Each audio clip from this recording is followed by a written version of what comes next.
Back at Bosse Field tonight, the Evansville Otters, after a 6-game road trip where they went 3-3, winning the last 2 games in Mississippi, come back home to host the Joliet Slammers here at Bosse Field. Hello, everybody. I'm Lucas Macklin. Thank you so much for joining me this Friday evening. Mentioned the Evansville Otters a big win Thursday night, getting their first road series win of the season. A game that they took the lead in the first inning and did not surrender it. Ended up winning that one 8-3. Jumped out in front early. A couple of big hits from, or a couple of leadoff hits, I should say, from Dennis Pierce and Graham Brown. Logan Brown eventually singled in the first run of the inning, and then L.J. Jones ended up scoring on a wild pitch. Cohen Wilbanks hit his first professional home run in the second inning to make it a 3-1 game. And again, Evansville did not give up the lead the rest of the night. Mississippi did bring it to within 1 before the 5th inning, but Evansville added 2 more runs in the 5th. Logan Brown got his second single of the night, and Keenan Taylor hit a triple to score the second run of the inning. It was 6-3 going into the 9th inning. Evansville added 2 more runs in that inning just to give you some good insurance. Ended up winning 8-3 in that ball game. Alex Canny made his 3rd professional start. His 4th appearance this year. Pitched 6 innings, giving up 3 runs. His first quality start. Walked 2, struck out 5. Nolan Thebe came in the 7th inning with a couple of runners on and got that amazing triple play that was started by J.T. Benson. Obviously, he was playing out in right field for that game, and tonight he will be DHing. And then Garrett Crowley, his 2nd straight night, just went a 1-2-3 ninth to secure the ball game for Evansville. A couple of big nights offensively. Graham Brown, his 6th multi-hit game in the month of August already. He went 3 for 4 with a walk and an RBI. Keenan Taylor went 4 for 5. Mentioned that triple. He had 3 other singles, had an RBI in the night, and Logan Brown 2 for 4 with 2 RBIs. Let's talk a little bit about Graham Brown and his start to the month of August. I've already said that he's had 6 multi-hit games already, but in the month of August, he's slashing .417, a .453 OBP, and a .646 slugging percentage in the first 12 games. 5 doubles, couple of home runs. Last night saw him make some great plays on the infield as well. He's played great infield, he's played great outfield. Back in the 2-hole tonight, playing in center field. And obviously, you can talk about Garrett Crowley. Made his first appearance for Evansville on August 5th, and in 6 2/3 innings, he has 9 strikeouts, not a single walk, and has given up just 1 earned run. And obviously pitched that immaculate inning back in the finale against Windy City. Congratulations. These 2 teams, a very different style of baseball for both sides. Evansville, a team that with a high strikeout rate. The opposite can be said for Joliet. Evansville strikeout per 9 rate is tied for the lead with the Capitals in the top of the league. For Joliet, they stand at 14th in the Frontier League with a 7.2 rate, but they are the 2nd best team when it comes to not walking batters, a 3.4 walk per 9 rate. So again, a team that does not strike out a ton of batters. They do not walk batters, and their starter tonight kind of fits that bill exactly. Brett Sanchez just making his 6th appearance this season, his 4th start. And in 21 1/3 innings, he's gotten 17 strikeouts and walked just 2 batters. Very similar to Tyler Worley, the pitcher Evansville faced in Windy City, who, again, doesn't strike out a ton of batters, just gets weak contact, doesn't walk anybody. Hopefully Evansville will be able to get to him tonight. Has given up a home run. Speaking of home runs, this Joliet team currently last in the Frontier League with home runs, as they have only 31 this year. The next lowest team was Mississippi, the team that Evansville just played, with 43.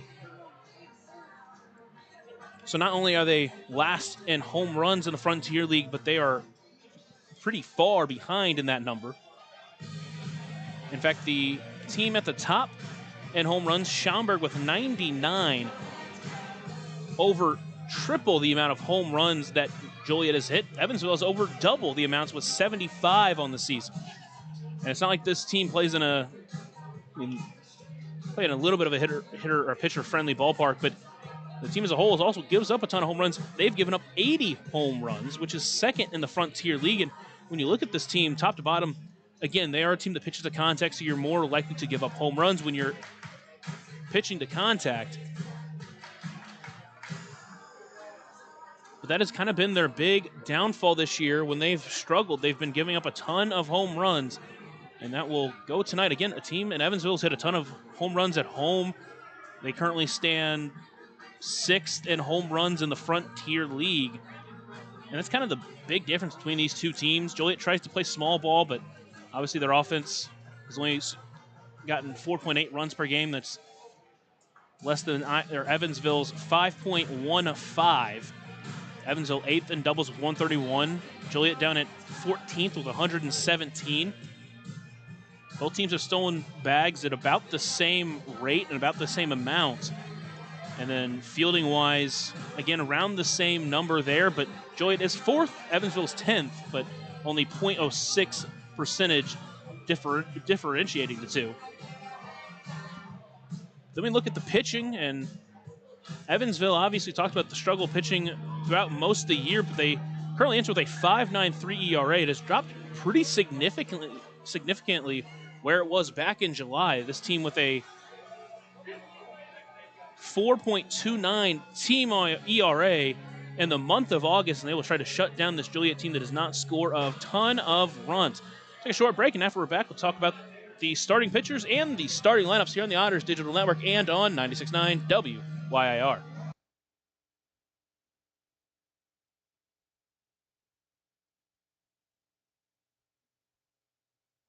Smile on Down Syndrome is planning a Rockin' Extra Smile Mile celebrating 24 years of walks to support individuals rocking that extra 21st chromosome on Saturday, October 4th at the Vanderburgh County 4-H Fairgrounds. This event will rock your socks off with a vendor mall, food trucks, face painting, special guest appearances, a Rockin' Extra talent show, and more. To learn more about how to rock at the walk or how to become an event sponsor or even to make a donation, visit smileondownsyndrome.org or text 812-449-6049 for more information. This sponsored event is open to the entire tri-state community. Welcome into Bosse Field. We're live and you're listening to the Papa John's pregame show. Remember that Papa John's is the official sponsor of the Otters pregame and postgame shows, available every game night, 20 minutes before and 10 minutes after each Otters game on the Otters Digital Network, the Home Team Network, and on 96.9 WYIR. Speaking of the Home Team Network, they are the exclusive home of every Frontier League game this year. Check out Home Team Network today to sign up and get a front row seat to every Otters game this season. These two teams coming in below 500. Joliet at 38-43. Evansville currently at 29-52, but Evansville on a 2-game winning streak after winning the final 2 in Mississippi, getting their first road series win, and then they come back home after taking down New York in a 2-1 series victory, a team that's at the top of their respective, or around the top of their respective division. For Joliet, they're still in the midst of a playoff push, but man, are they far back. They currently are 5 games away from being eliminated in their division, 7 games from a playoff spot. They need a big run, and they're going to need a big weekend here in Evansville. But as I was talking about a little bit earlier in the Papa John's pregame show, this team does not score a ton of runs. They give up a lot of home runs. And as for Evansville, they're a team that high strikeout, low walk, but they also struggle with the home run. They've given up 76 this season. That's 14th, with Joliet coming in at 80 with 7, which is 17th in the Frontier League. But Joliet able to keep them off the base paths a little bit better. A 260 batting average, 7th in the Frontier League, while Evansville entering with a 291 opponent batting average. That is dead last in the Frontier League. But again, the ERA overall has been way down over the last few weeks, and hopefully they can continue that with against this starting lineup tonight for the Joliet Slammers. It'll be led off by Liam MacArthur, the center fielder, left-handed hitting center fielder, followed by the all-star third baseman Ian Batty Paglia. Batting third and DHing, Bryant Flete. Batting fourth and at first base, Ernie Ordonez.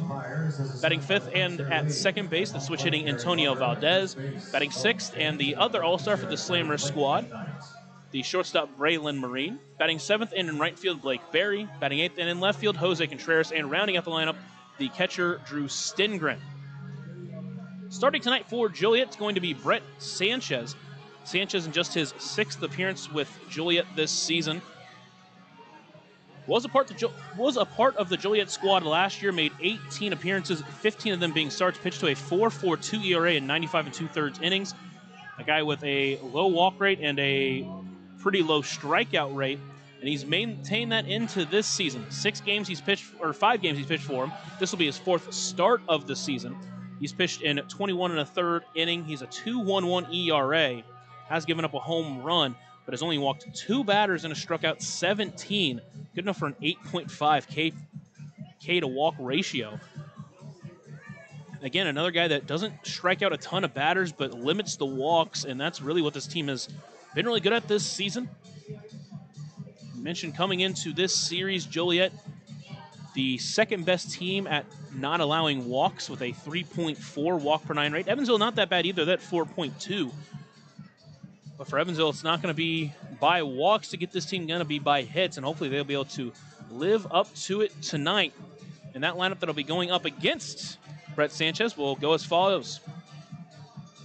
Playing third base, the Edward Jones leadoff batter of the game, Dennis Pierce. Batting second and in center field, the red-hot Graham Brown, followed by the first baseman tonight, Logan Brent. Batting fourth and in left field, Keenan Taylor. Batting fifth and in right field, Stephen Paolini. Batting sixth and DHing tonight, JT Benson. Batting seventh and catching after hitting his first professional home run last night, Cohen Wilbanks. Batting eighth and at second base, Daryl Jackson. And rounding out the lineup, the shortstop, Prix Taveras. JJ Cruz and LJ Jones both getting nights off. So get some young guys some action, those being Jackson and Taveras, who have looked really good so far during their early time here with the Otters. They'll be playing the middle infield for Evansville tonight.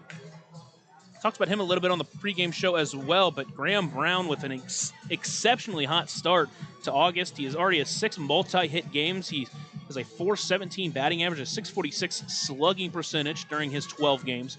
5 doubles and 2 home runs, playing outfield tonight. Played second base last night and has shown a great ability to play either spot defensively. And I think that's kind of the utility action the Otters love to have. You've seen it from Keenan Taylor being able to play the outfield and the infield. Graham Brown's been able to play both the outfield and infield. Even J.J. Cruz has gotten some action in the outfield. So having that kind of versatility with your defense really helps you build lineups. Getting the start tonight for Evansville is going to be Ryan Wiltsey. Wiltsey got a start in Windy City. It'll be his second start since moving back into the rotation. Last time out against Windy City, pitched 5 innings, allowing just 2 runs, 6 hits, 3 walks to 9 strikeouts. And it's time for the starting lineups here at Bosse Field. We'll hand you to the always great Zane Cloudfelter, so you can listen to him deliver the Evansville starting lineups. Third baseman, number 10, Dennis Pierce. Batting second, the center fielder, number 24, Graham Brown. Batting third, the first baseman, number 28, Logan Brown. Batting fourth, the left fielder, number 12, Keenan Taylor. Batting fifth, the right fielder, number 34, Stephen Paolini. Batting sixth, the designated hitter, number 9, JT Benson. Batting seventh and catching, number 23, Cohen Wilbanks. Batting eighth, the second baseman, number 3, Daryl Jackson. Batting ninth, the shortstop, number 18, Prix Taveras. Pitching for the Evansville Otters, right-handed pitcher, number 21, Ryan Wiltsey.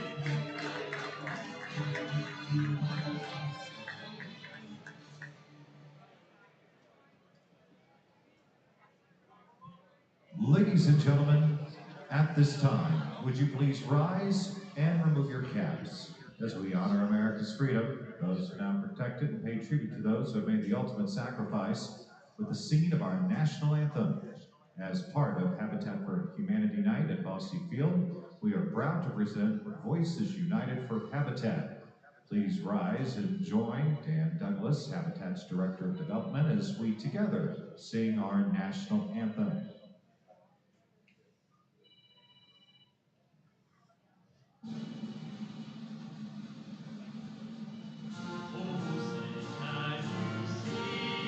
Oh,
Fantabulous, ladies and gentlemen, and thank you for raising your combined voices for our home community. It's time for and baseball for here at Bosse America. Field. Ryan Wiltsey Tonight's takes the game ball mound is behind the plate. received Cohen by Wilbanks. Papa John's. That pitcher and catcher battery is Better sponsored by the Pizza Answer Papa Auto John's. Repairs. Find your battery needs at the And Answer Auto now, Repairs located at today, 2319 North Green River Road or call 812-475-9000.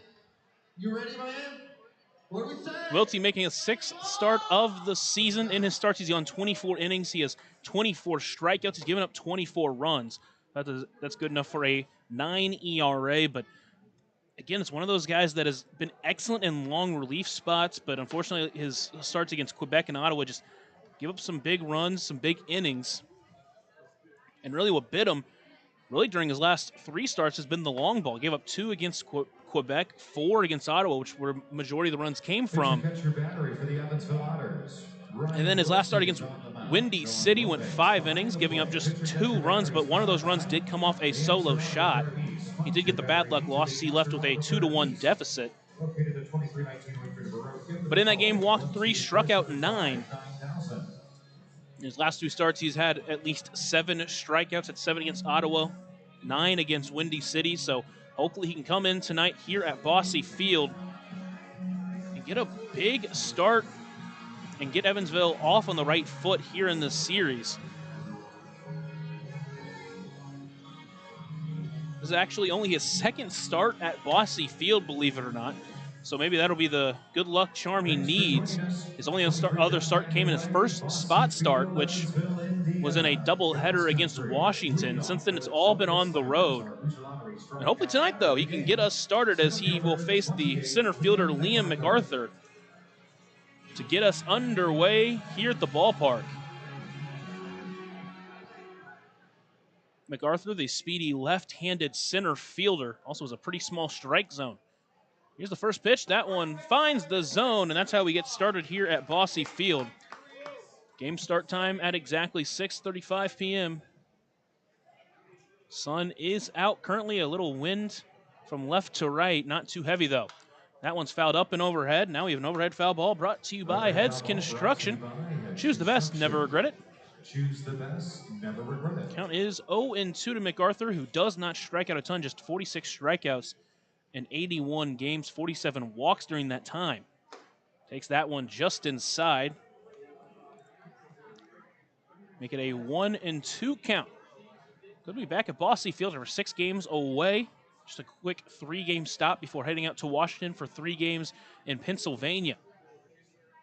1-2 pitch on a breaker. That one's fouled off to the right side. Keeps it 1-2.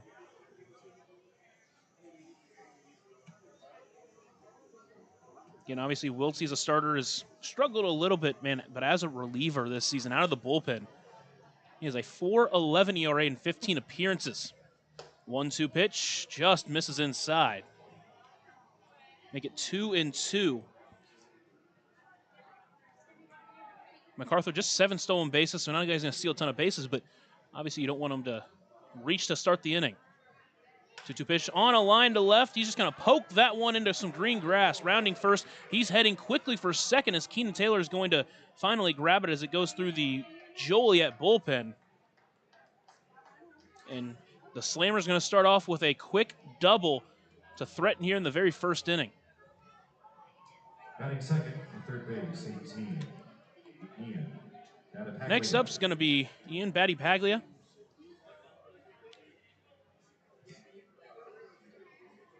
Man, what a series he had against Evansville the first time. Went 9 for 14, stole 5 bags.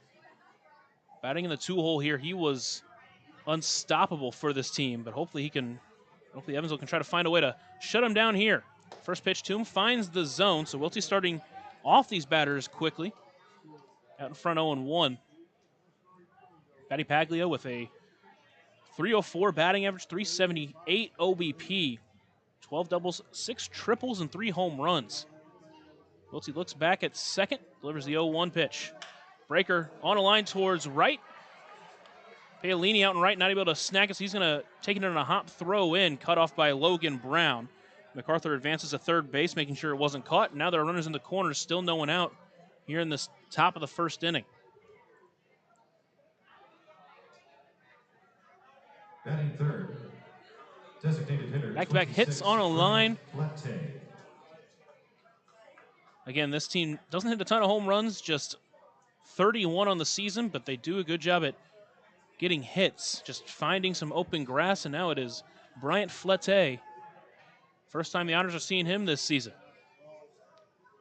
First pitch, that's a breaker that just stays high.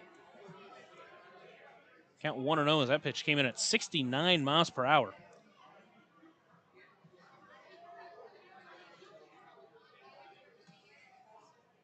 Wiltse to try to work around some early traffic. Here's the 1-0 pitch. Runner takes off. It's going to go down to second. It's going to be in time, and they got him.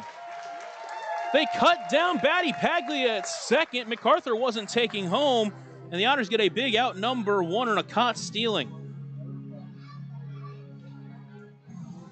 Wilbanks caught a runner in the finale against Mississippi, and he catches one here. Batty Paglia, one of the best stolen base threats in the league. Just his fourth time being caught in 39 attempts. Count now 1-1 to Flete as Wiltse comes set, delivers inside, almost got him. Make it a 2-1 count now.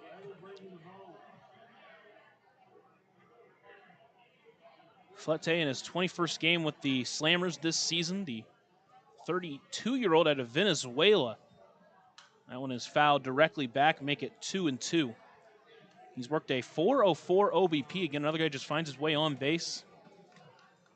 16 walks to 22 strikeouts. He's had a very long career with an affiliated ball.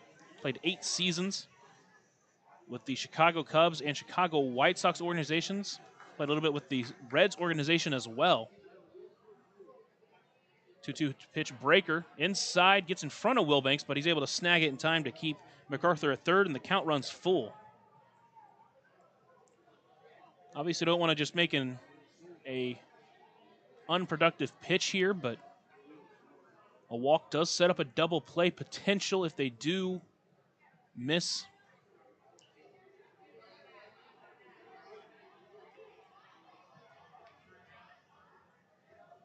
Count is full to the DH tonight for the Slammers. The 3-2 pitch misses high. That'll be a walk in the inning, so a couple of hits and a walk surrounding a caught stealing for Evansville, and their runners at first and third with just one out.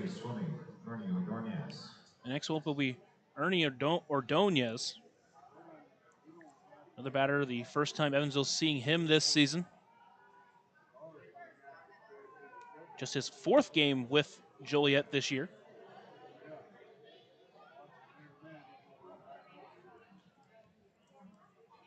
Wiltse sets. Delivers the first pitch. That one's fouled directly back.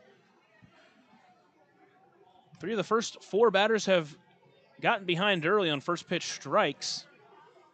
But again, this team fights from behind well. We saw it the first time that we went to Joliet. A lot of games didn't have a ton of extra base hits, just found gaps. 0-1 pitch, swung through that one up and in. Make it 0-2 now. Ordonez, initially a 33rd round draft pick out of Central Arizona College. Played 4 seasons with the Pirates organization before joining Kane County of the American Association. Takes that pitch high. Make it 1-2. From 23 through this year, he's been all around the American Association before joining Joliet. His last team was with the Gary South Shore Railcats up north. That pitch misses low, make it 2-2. Again, this team doesn't chase a ton.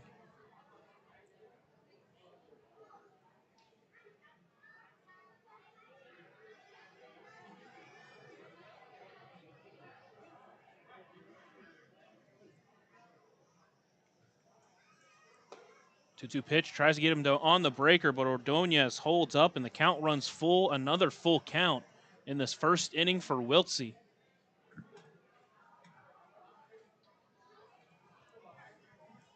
It's recorded just 1 out, pitched 20 upcoming in this inning.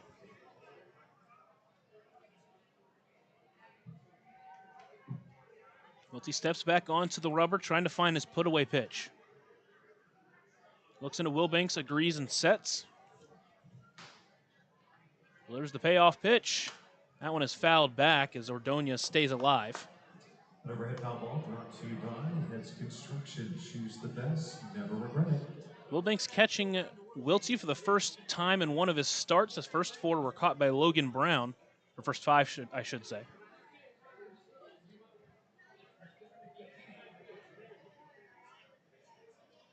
Here's the next payoff pitch. Runner takes off for second. That one is fouled back again. So Ordonez will not go down easily. Ordonez in his first 3 games has not drawn a walk. He struck out 5 times with a .250 batting average. So far on the season with his 3 teams, he's played in 60 games with a .203 batting average. Here's the next payoff pitch. Runner takes off again. That one's popped up in the infield. Back on it is Jackson and Tavares, but it'll be Paolini who brings it in. MacArthur's not going to test his arm as the throw comes in. So that one was too shallow. And there are 2 away with the runner still in the corners. Flete had to scramble back to first as quickly as he could. Was back with plenty of time. Fifth, second baseman, 12, Antonio Valdez. Now 2-away, it's Antonio Valdez. His 82nd game with Joliet this season, played 80 with them last year. A .266 batting average, a .354 OBP. Big spot here in the first inning. First pitch just misses inside. So Wilty will start behind 1-0. Valdez in his age 25 season, played a couple of seasons with Baylor before joining UTSA for his final year. 1-0 pitch breaker misses high. Now it's 2-0.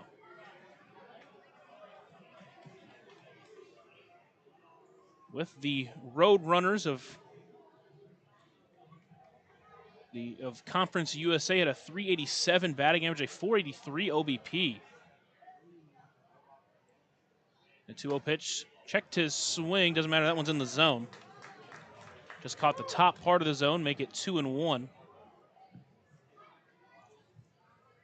And for the most part, Wiltsy's done a good job getting out in front of these batters. Just hasn't really found the put-away pitch yet for him. He had 9 strikeouts in his last start. Here's the 2-1 pitch. Fastball misses inside, make it 3-1. A walk doesn't exactly hurt you, but the man on deck, an all-star for this Slammer squad, you really don't want to face him with the bases loaded.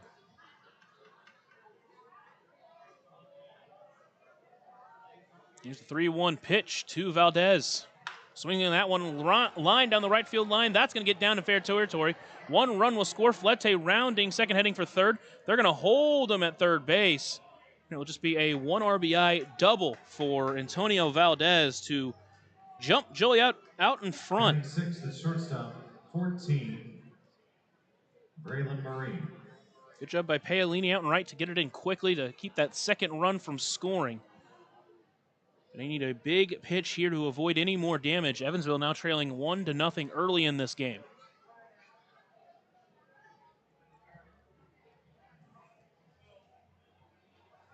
Flete over at third, Valdez over at second.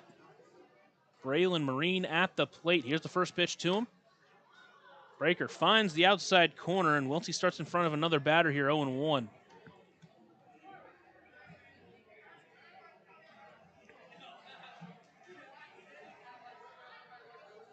Marine this season with a .315 batting average. That one in the dirt, gets away from Wilbanks, but not nearly away enough to advance the runner from third, so make it 1-1.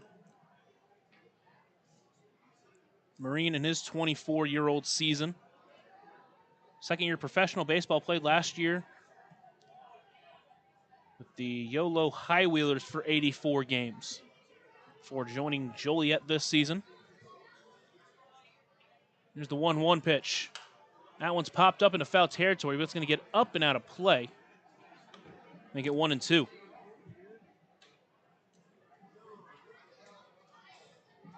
Marine spent 5 seasons with the Newberry Wolves of the South Atlantic Conference.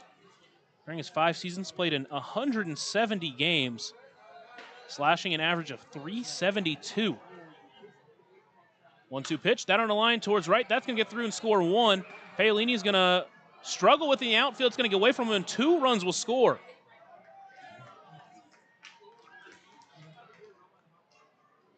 Batting 7th in right field, 34, Blake. And so Joliet now jumps in front 3-0 here in the first inning.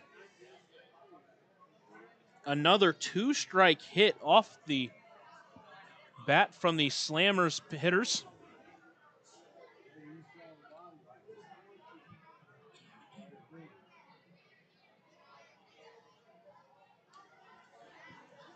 Four hits already, 3 runs scored. Marine is at first base, didn't advance on the mistake from Paolini. And now Wiltsey's really going to have to find a way to lock down and keep Evansville within striking distance. Blake Berry due up next.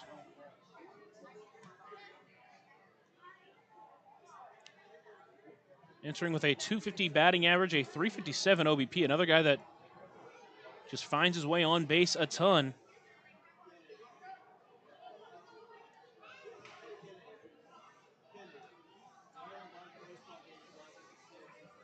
First pitch to him misses low and in, and Wiltsey will start behind him 1-0.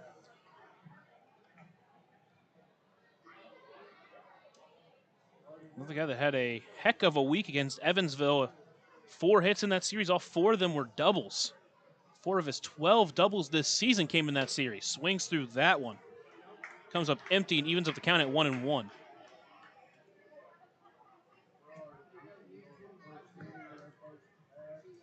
Was held hitless in the series finale, but still, it was a heck of a weekend for him. That pitch misses high, make it 1-1. Or 2-1, sorry.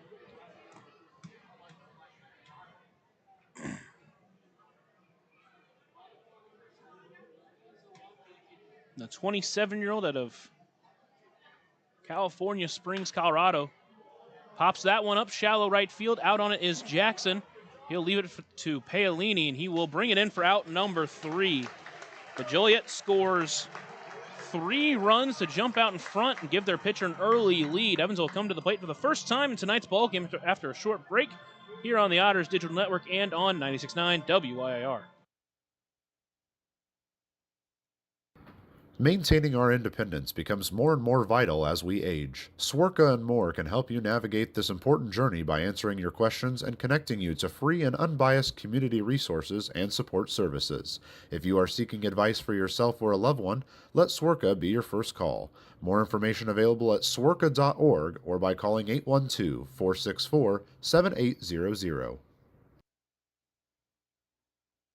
Join Smile on Down Syndrome for a rockin' extra experience at their 24th annual Smile Mile Walk on Saturday, October 4th from 9 to noon at the Vanderburgh County 4-H Fairgrounds. Register to walk or donate by visiting smileondownsyndrome.org and come ready to rock it out for an extra spectacular time. All ages and abilities welcome.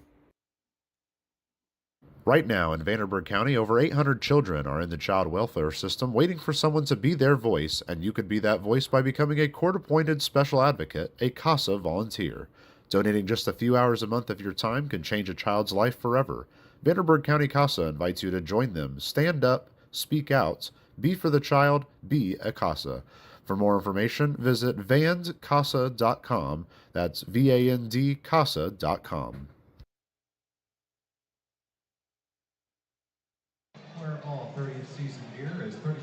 The Otters get to play from behind here at Bosse Field. Joliet strikes for 3 in the first inning. And it'll be up to the Evansville offense trying to bounce back in this one as the Edward Jones leadoff batter of the game, Dennis Pierce, will step in to face the pitcher, Brett Sanchez. Sanchez on the mound, Drew Stingren behind the plate. That pitcher and catcher battery is sponsored by the Answer Auto Repair East. Find your battery needs at the Answer Auto Repair East, located at 2319 North Green River Road, or called 812-475-9000. First pitch to Pierce finds the zone. In there at 77 miles per hour and jumps out in front 0-1. Sanchez working quickly. Another floater. That one at 61. That one missed, though, make it 1-1. Floats a fastball in there at 78, finds the zone, make it 1-2. Clearly not hard pitches so far, just 78 miles per hour in a couple of those pitches, but one of those guys, if you can locate, get weak contact, doesn't matter how hard you throw. 1-2 pitch breaker, just stayed low. Make it 2-2. Also, Sanchez on the mound working extremely quick. 2-2 pitch, that on the line towards right. That's going to get through for a base hit. Dennis Pierce gets us started. He's going to try to take second after a mistake in the outfield. Throw in and is not in time. Pierce beats it out. Dennis Pierce with an aggressive move to second, and it pays off.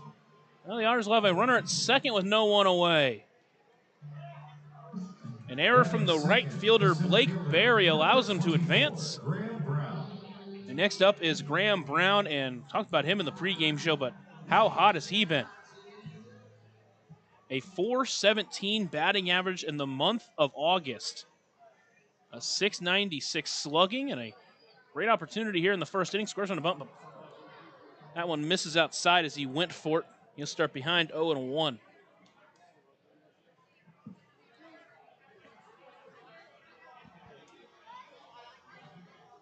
Brown coming off a 3-hit, 1 RBI, 1 walk game in the finale against Mississippi as he fouls off that 60-mile-per-hour breaker. Now he's behind 0-2.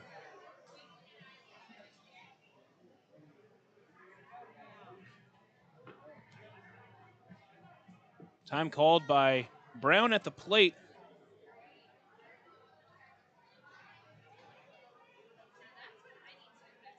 Sanchez hasn't given up more than 2 runs in any of his outings this year.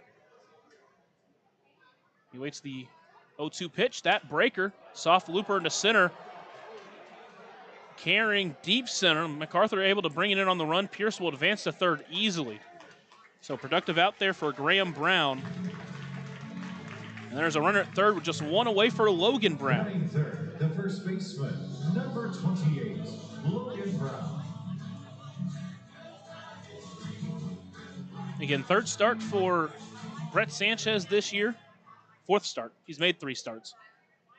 So the 3 starts went 5 1/3, giving up just 1 run on 5 hits, no walks. Gets New Jersey, went 5 innings, gave up 1 run. That one a soft looper into left, shallow left center. That one's going to be caught by the left fielder Contreras. They're going to test him. Throw to the plate, pulls the catcher stinking up the line, and the Otters will take a 1-0 lead. They will get a run back. They trail 3-1 on the sac fly from Logan Brown. And the aggressive base running of Dennis Pierce pays off. Gets him into second base. Advances to third on the fly out by Graham Brown, and then Logan Brown scores him on a shallow sac fly. Throw came in wide from Contreras. 2 away. We have to Keenan Taylor trying to extend this first inning.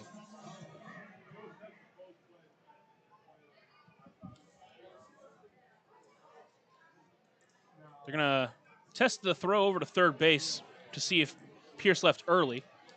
Home plate umpire says he didn't, so we will get started with 2 away and Taylor in the box. First pitch to him inside, tried to get a front door breaker, but it didn't break enough. Make it 1-0.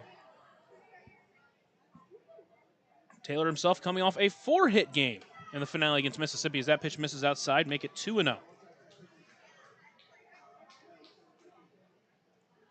2-0 pitch. That one's a high fly ball into right, sending Barry back, battling the sun. But he will be able to get under it and bring it in for out number 3. But the Otters get a run back. They still trail 3-1 as we head to the second here on the Otters Digital Network and on 96.9 WYIR. Smile on Down Syndrome is celebrating 25 years of serving smiles to the Tri-States Down Syndrome community. Not only do we offer programming and support services, we sponsor annual events that give people with Down syndrome opportunities to be stars of the show at our World Down Syndrome Day Ice Cream Social and Talent Show, Christmas dinner, and our Smile Mile, which is a day celebrating our Down syndrome community, their families that involve the entire tri-state community, and the highlight of the year when individuals with Down syndrome really shine like a star among smiling supporters. Learn more and find your way to get involved and show your support at smileondownsyndrome.org.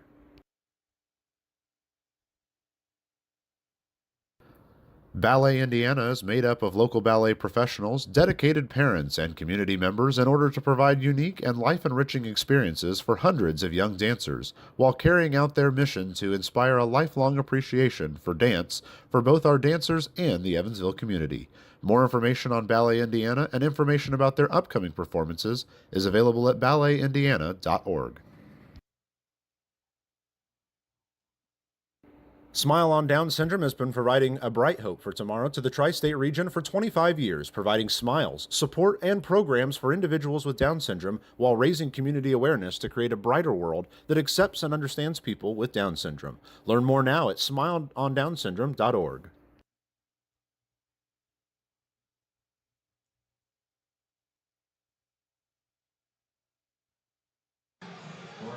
We head to the second inning here at Bosse Field. In that first inning, Joliet used 7 batters to score 3 runs, 4 hits. And now Wiltsey out there for a second inning trying to rebound and keep Evansville just within striking distance. You saw them get a run back in the first. They can definitely put up runs. They hit the ball pretty well against the pitcher, Brett Sanchez, on the other end, but got to be able to make sure the game is within reach at the very least. Now it's Jose Contreras stepping in to lead off the inning. First pitch finds the zone, and Wiltsey starts in the count at 0-1. The Otters trailing 3-1 here in this ball game. For Joliet put up 3 runs in the first. That one is a pop-up into foul territory. It's going to get up and overhead. An overhead foul ball brought to you by Heads Construction. Choose the best, never regret it. Count 0-2 to the left fielder tonight, Jose Contreras. With the breaker outside, but Contreras didn't chase. Make it 1-2.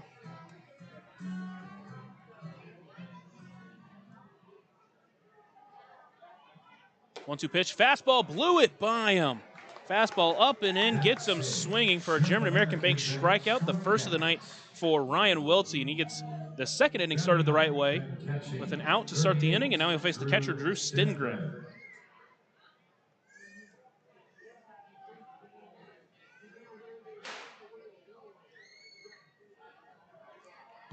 Stengren will step in. First pitch finds the zone at the knees. And Wiltsey will start out in front of him, 0-1.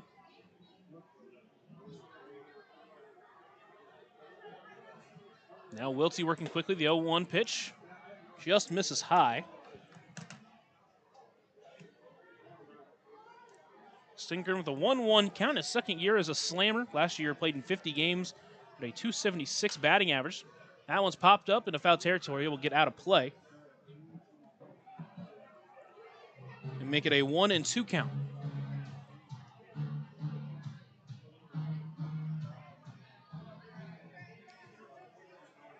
Stengren spent 3 seasons with the Central Michigan team, as that one's popped up to foul territory. Logan Brown over to try to find that one. He will, and that is a couple of quick outs for Wiltsey here in the second inning.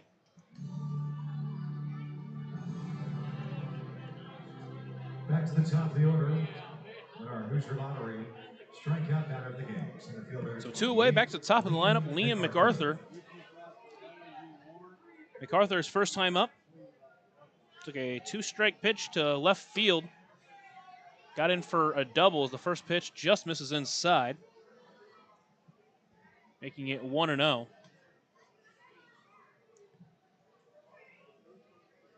1-0 pitch, that one lined to left center. Over towards it is Graham Brown. Now it's Keenan Taylor. He's going to call him off and bring it in for out number 3. So Wiltsey bounces back, works a 1-2-3 second, gets the bats up quickly here for Evansville, trying to battle back. They trail 3-1 as we head to the bottom of the second here on the Otters Digital Network and on 96.9 WYIR. Smile on Down Syndrome is planning a Rockin' Extra Smile Mile celebrating 24 years of walks to support individuals rocking that extra 21st chromosome on Saturday, October 4th at the Vanderburgh County 4-H Fairgrounds. This event will rock your socks off with a vendor mall, food trucks, face painting, special guest appearances, a Rockin' Extra talent show, and more. To learn more about how to rock at the walk or how to become an event sponsor or even to make a donation, visit smileondownsyndrome.org or text 812-449-6049 for more information. This sponsored event is open to the entire tri-state community. Maintaining our independence becomes more and more vital as we age. Swerka and More can help you navigate this important journey by answering your questions and connecting you to free and unbiased community resources and support services. If you are seeking advice for yourself or a loved one, let Swerka be your first call. More information available at swerka.org or by calling 812-464-7800. So we head to the bottom of the second inning. Otters trailing 3-1. Take a look at the Around the Frontier League as we get into the prime stages of the playoff push. Ottawa taking on New York. That's a big game for the Atlantic Conference. Ottawa up 3-1. Washington taking on Quebec. Battle of a couple of top teams. They're knotted up at 0-4. Mississippi and Lake Erie delayed due to rain. So Mississippi we saw got rain last night. Obviously delayed our game. First pitch to Paolini, hit it well into right, but it's going to go foul. Count will be 0-1. Windy City's taking on Gateway. Gateway up 1-0 in that game. Here's the 0-1 pitch. That one misses low and wide. Make it 1-1.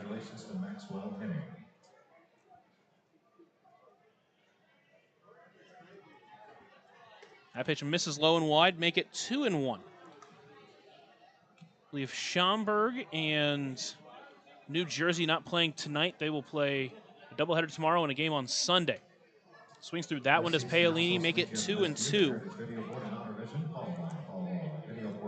Talk about Paolini's weekend. Played in the last 2 games of the series and had really 4 hits taken away from him.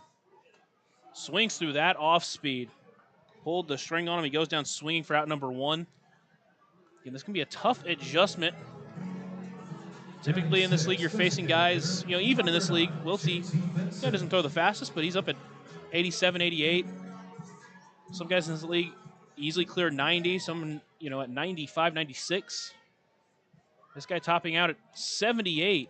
So the first pitch, a 62-mile-per-hour floater that misses outside. Make it 1-0. Be a big adjustment. 1-0 pitch. Misses just high, make it 2-0. Vincent over the weekend just 1 hit, but earned 5 walks.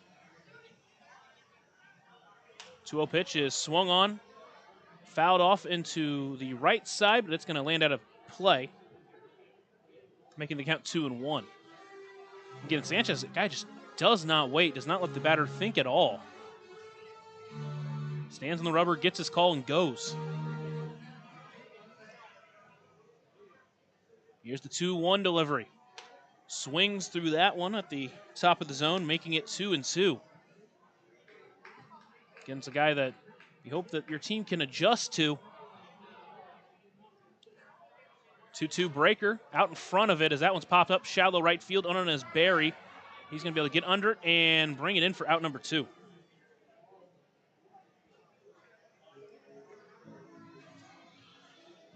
So 2 away, it'll be Cohen Wilbanks stepping up. Number 23, Cohen Wilbanks. Catcher tonight, entering with a 469 OBP. Always up there taking good at-bats. Got his first professional home run in the series finale against Mississippi last night. First pitch to him, misses outside for ball 1. I feel like last night, every time he was stepping up, it was 2 outs, no one on. And that's how he starts tonight, as that one's fouled off to the left side. I don't even have time to think up here with how quick Sanchez is working on the mound. Stands on the far first base side of the rubber, winds and delivers. That one's fouled off, up and overhead. Overhead foul ball brought to you by Heads Construction. Choose the best, never regret it. Count 1-2. for Wilbanks as he calls time.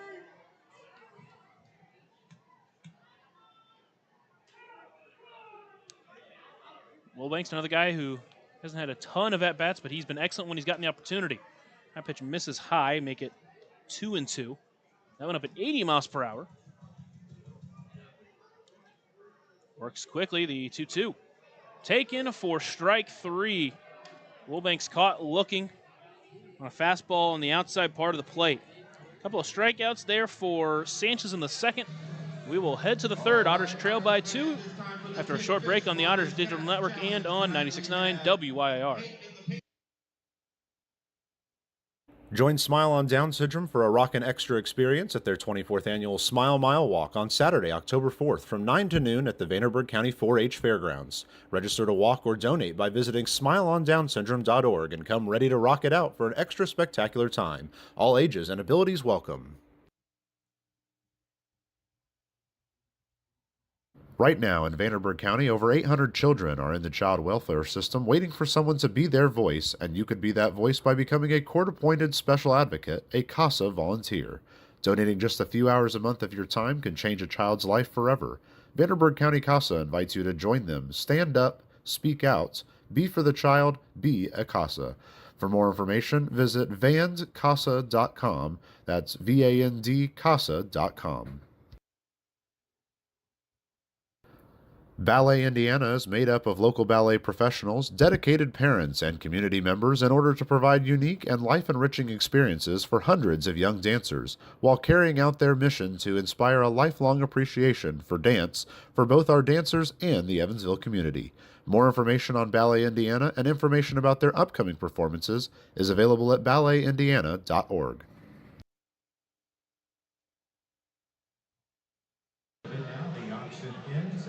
We enter the third inning here at Bosse Field. The Otters trail 3-1. Welty gave up 3 runs in that first inning, but bounced back with a 1-2-3 second. He'll face the third baseman, Ian Battipaglia. Here to start this game, and Battipaglia just picked up where he left off from the last series. He's now 10 for 15 against the Otters this year. Here's the first pitch to him. Checked his swing. He did go, says the first base umpire. Starts behind 0-1. Behind the plate tonight, Gary Glover. At first is Dalton James. At third base, Blake McKnight. 0-1 on the ground towards short. It'll be the third baseman Pierce who takes it. Throw to first is not in time. And an infield single for Ian Battipaglia. Saw plenty of those in Joliet as well.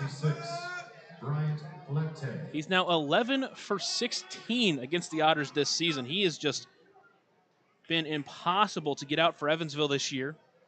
And out that leadoff base runner. He was caught stealing just the 4th time this year earlier in the game. We'll see if they want to try to test it again. In that series, he also had 5 stolen bags. That's Bryant Flette, first pitch to him. Breaker beautifully on the inside part of the plate. Wilty starts in front 0-1. Again, the difference there, Wilty can get down, obviously, at 70, 69 on some of his slower curves, but his off-speed there at 79 is where Sanchez is maxing out at. The 0-1 curveball gets him swinging out in front of that one. Now Flette behind 0-2. Flette walked in the first inning, scored on the Braylon Marine single that put in 2 runs. Battipaglia didn't take off in those first 2 pitches. With the count 0-2, we'll see how they play it here. Wiltsey comes set, looks in and delivers. Fastball misses high. Count 1-2. Just couldn't find the top part of the zone against Flette. Again, Flette with a 404 OBP entering this ball game with a 273 average. 1-2 pitch on the ground towards second. Jackson will take it, only play to first, and he'll be in there in time for out number 1. So he gets the out at first. Battipaglia advances to second base. It'll be a 1-out base runner over there at second for Ernie Ordonez. The first baseman tonight Mentioned earlier, in his 4th game as a Slammer. Flew up to right field his first time up.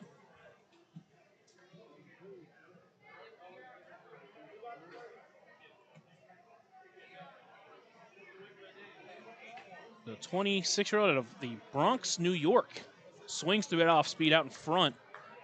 Wiltsey out in front 0-1. A lot of off speed in this inning from Wiltsey. Been successful over the last couple of at-bats.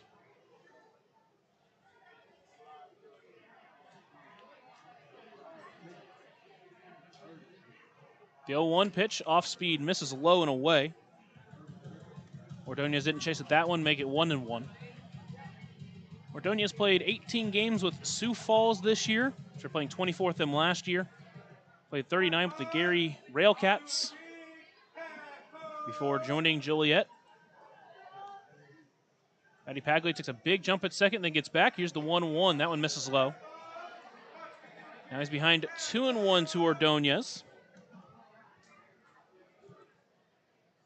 Ordonez's last at-bat went down 0-2 before working it back to full. Eventually flew out to right.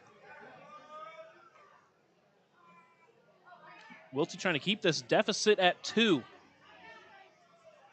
Looks back at second, delivers a 2-1 pitch. Swings through that pitch up and in. Now Wiltsey's got him at 2-2. Again, here's the spot he's been trying to find all night. Can he find that put-away pitch? Obviously, he's been better at it here last couple of innings. Looks back at second. 2-2 pitch on the ground towards third, but foul. So we'll do it again.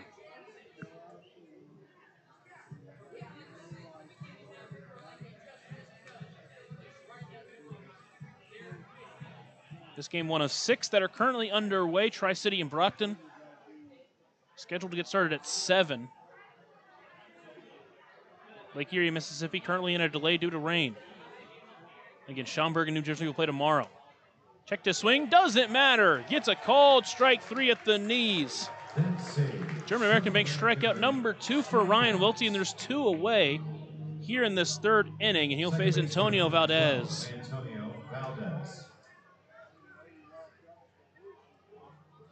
Valdez doubled his first time up, scored the first run of the game for Joliet.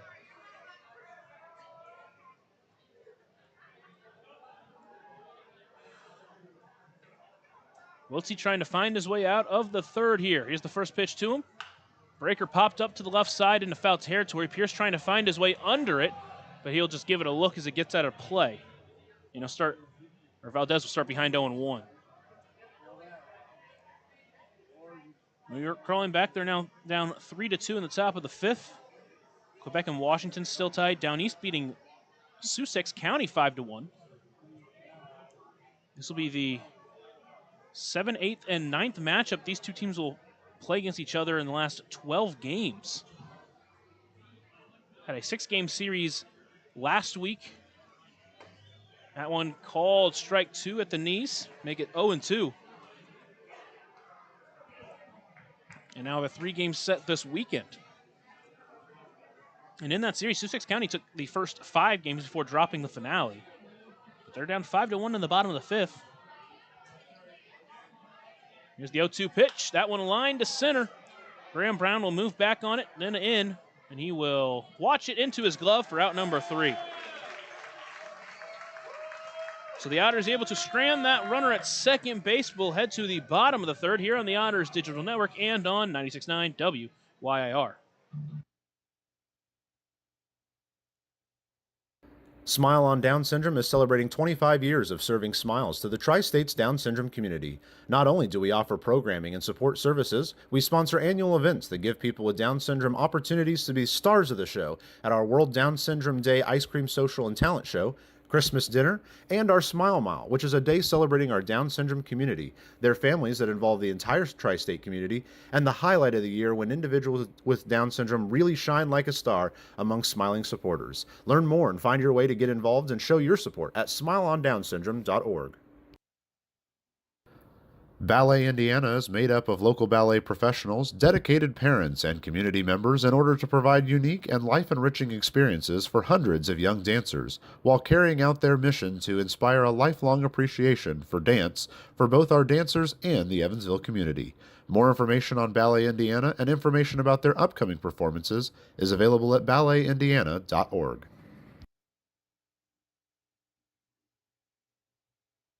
Smile on Down Syndrome has been providing a bright hope for tomorrow to the tri-state region for 25 years, providing smiles, support, and programs for individuals with Down syndrome while raising community awareness to create a brighter world that accepts and understands people with Down syndrome. Learn more now at smileondownsyndrome.org.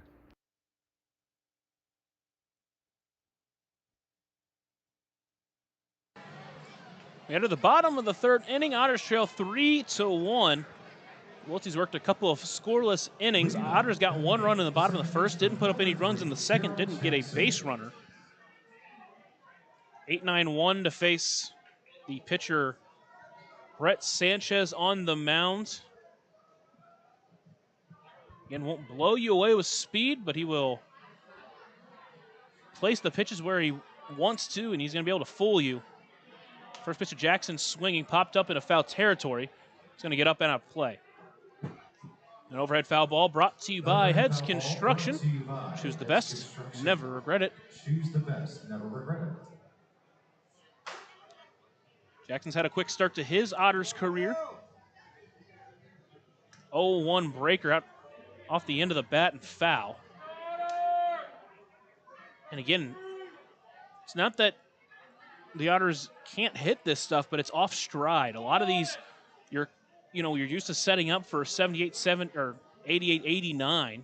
Another breaker, soft looper, shallow center field. Out on it is Valdez, and he brings it in for out number one.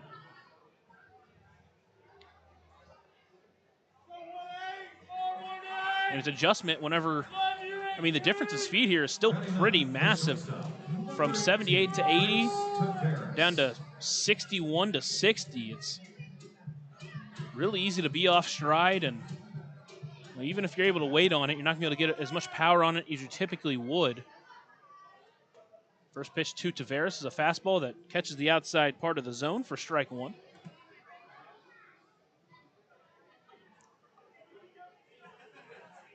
Oh, one pitch misses outside, make it 1-1.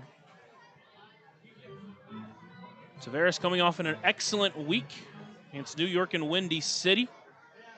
The 1-1 pitch fouled off to the right, make it 1-2. Just played just one game against Mississippi. On the 12th, went 1 for 4.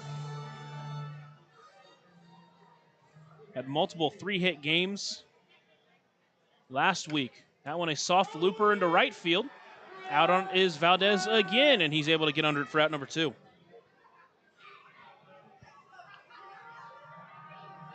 Edward Jones, leadoff batter, third baseman, number 10, Dennis Pierce. Now with 2 away, it's Dennis Pierce, the Edward Jones leadoff batter of the game. Stepping in as the sun starts to set on Bossy Field here. First pitch, a slow breaker that finds a zone on the outside edge. He starts behind 0-1. The 0-1 pitch, throws his bat out there in front of it. It's going to send Contreras back to the track, but he's able to get under it for out number 3. So Sanchez works his second straight 1-2-3 inning. We'll head to the 4th. Otters still trail by 2 here on the Otters Digital Network and on 96.9 WYIR.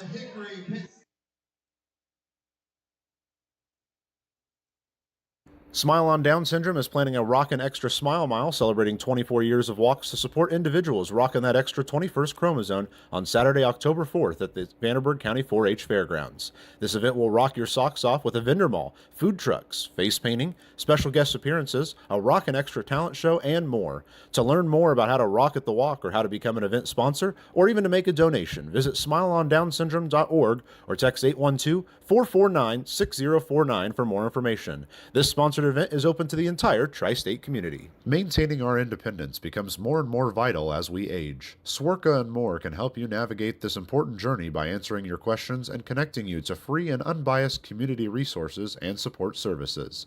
If you are seeking advice for yourself or a loved one, let Swerka be your first call. More information available at swerka.org or by calling 812-464-7800.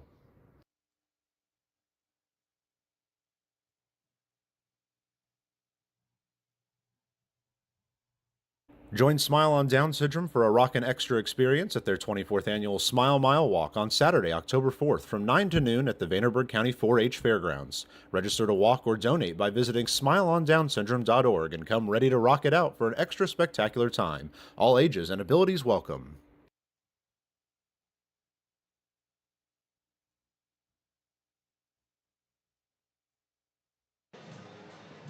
We head into the top of the fourth inning. Both teams put up runs in the first. Joliet put up 3. Evansville responded with 1. But since then, both pitchers have really settled in. Brett Sanchez of Joliet has sent 6 up and 6 down. Wiltsey, outside of an infield single from Ian Batty-Paglia, has also set up 6 up and 6 down. Tries to keep this score where it's at as he will face Braylon Marine to start this inning. He scored 2 on a single out to right his first time up.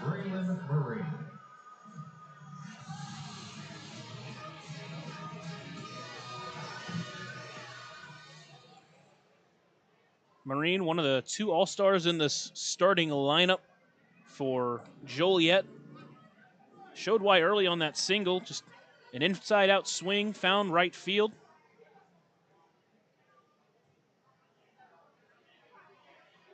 Team leader in average. The first pitch finds the zone on a breaker, and Wiltsey jumps out in front 0-1.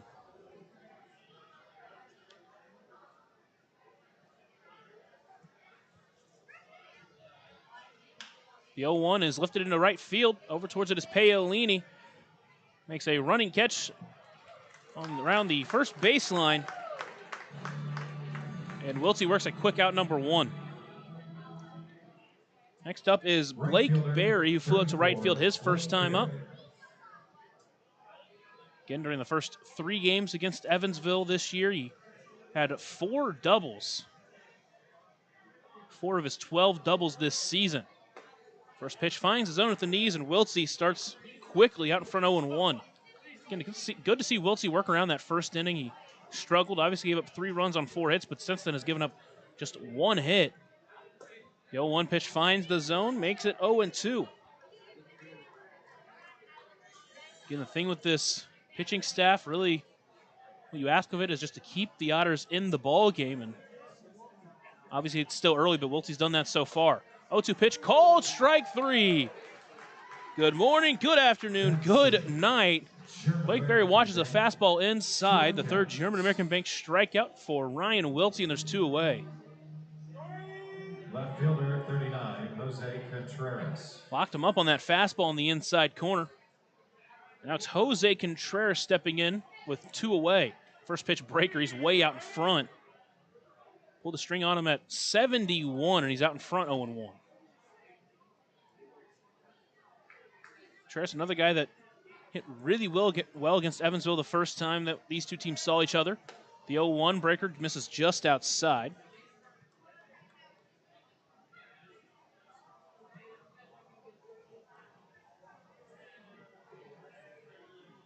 Here's the 1-1 delivery. Fastball called, ball 2. Just missed a bit outside.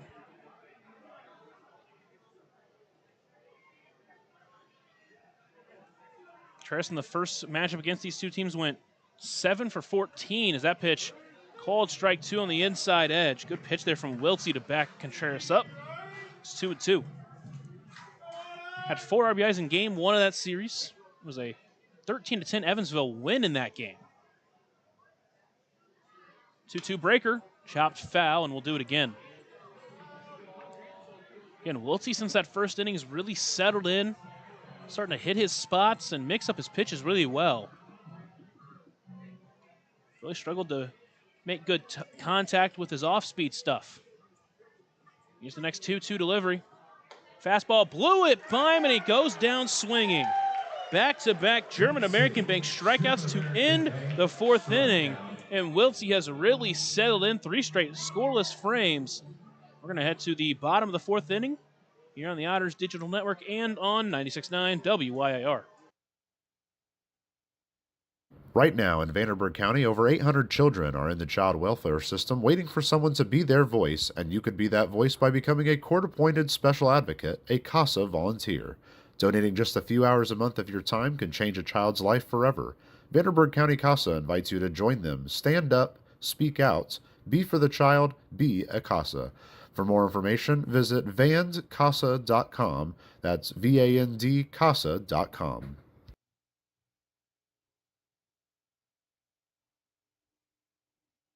Smile on Down Syndrome is celebrating 25 years of serving smiles to the Tri-States Down Syndrome community. Not only do we offer programming and support services, we sponsor annual events that give people with Down syndrome opportunities to be stars of the show at our World Down Syndrome Day Ice Cream Social and Talent Show, Christmas dinner, and our Smile Mile, which is a day celebrating our Down syndrome community, their families that involve the entire tri-state community, and the highlight of the year when individuals with Down syndrome really shine like a star among smiling supporters. Learn more and find your way to get involved and show your support at smileondownsyndrome.org.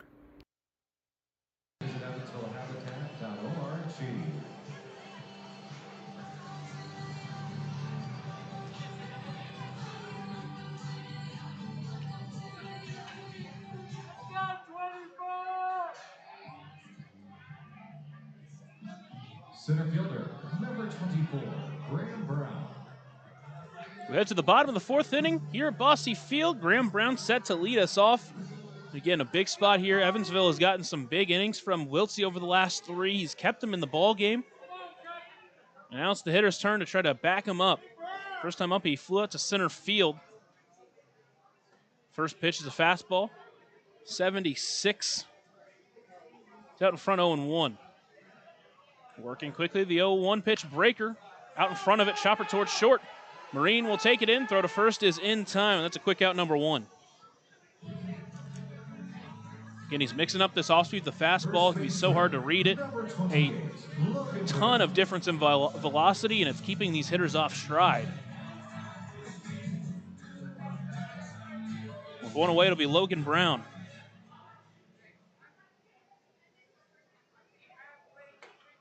First pitch to him, finds the zone at 78. And Brown's fight from behind 0-1. 0-1 pitch out in front of the off-speed, foul tipped back into the glove, and he's behind 0-2. I should say most of his pitches are technically off-speed. The 0-2. Out in front of it, goes down swinging, ball gets away. Stingren, the throw to first is in time. And back-to-back outs quickly here for Brett Sanchez here in the 4th will be Keenan Taylor. Left fielder, number 12, Keenan Taylor. Taylor, first time up, flew out to right, hit the ball pretty well. Again, in that first inning, they were hitting him pretty well. Pierce got a single. Eventually scored after Graham Brown hit the ball well. Logan Brown with the sac flies. The first pitch finds the zone, and Taylor start behind 0-1. Time quickly called by Keenan Taylor. And again, this is just a big adjustment you have to make when the pitcher on the mound, not only is he working extremely quickly, but just floating it in there at 80. Then he's dropping in 60. Here's the 0-1 pitch to Taylor. Curveball misses way outside. Good take. Make it 1-1. 1-1 breaker out in front of it. It's a 1-2 count. Again, it just kind of sits there. It's asking you to swing at it, and then you're out in front and can't make contact. Sanchez now taking his time on the rubber. Waits till 1, now delivers the 1-2. That one misses outside, make it 2-2. And then when you throw in the fastball, again, maybe you're expecting the off-speed and you just watch the fastball go by, and there it is. He fouls it off. That one up and overhead. Overhead foul ball brought to you by Heads Construction. Choose the best, never regret it. Here's the next 2-2 delivery. Breaker off the end of the bat into shallow right field. That one's going to get down for a base hit. Just finding the open grass and you'll take it. So tough to read these pitches. Anytime you can find some open green grass, you will take it. And that will extend the inning to Stephen Paolini. Struck out his first time up, but hit the ball hard a couple of times in that at-bat. And again,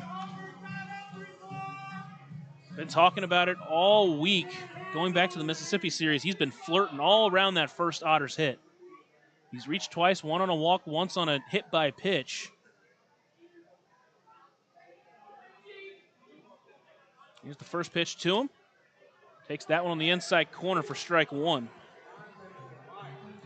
Paolini, the former Columbus Clingstone, former fifth-round draft pick by the Braves, takes that one inside, make it 1-1.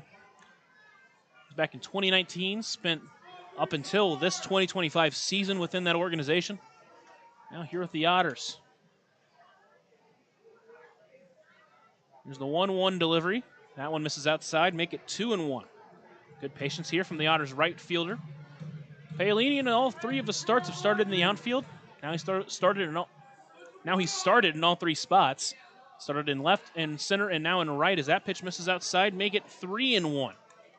And now here's a spot you can sit pretty on a pitch you like, stay back on it, and if you don't like it, just take it.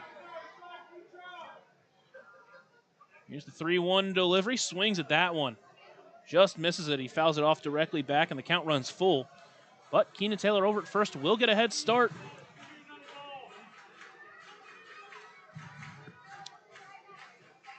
Hasn't thrown one of those curveballs in this at-bat. Here's the payoff pitch. Foul tipped directly back as Paolini stays alive. Another spot where he floated in the fastball up in the zone.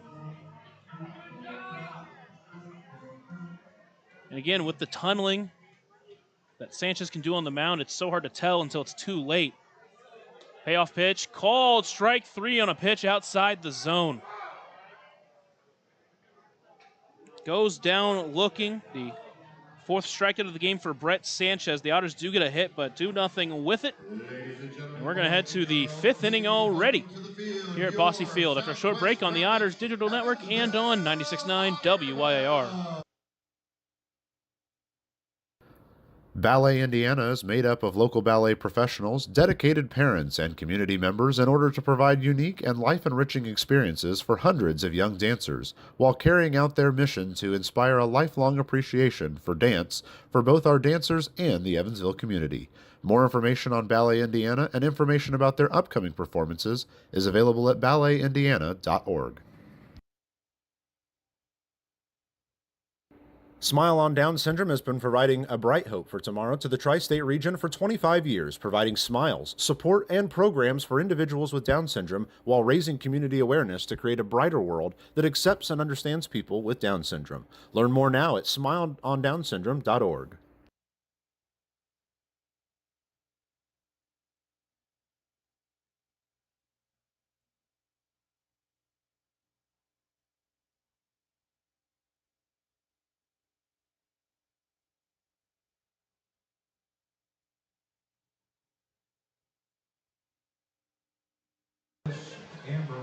It's time for the Buffalo Wild Wings fifth inning. Bottomless apps are now here. Visit either Evansville location, 545 Pearl Drive and 715 North Green River Road for details. That one, of course, is dine-in only. So we enter the fifth inning. Ryan Welty has really settled in. Last three innings, he's given up just one base runner.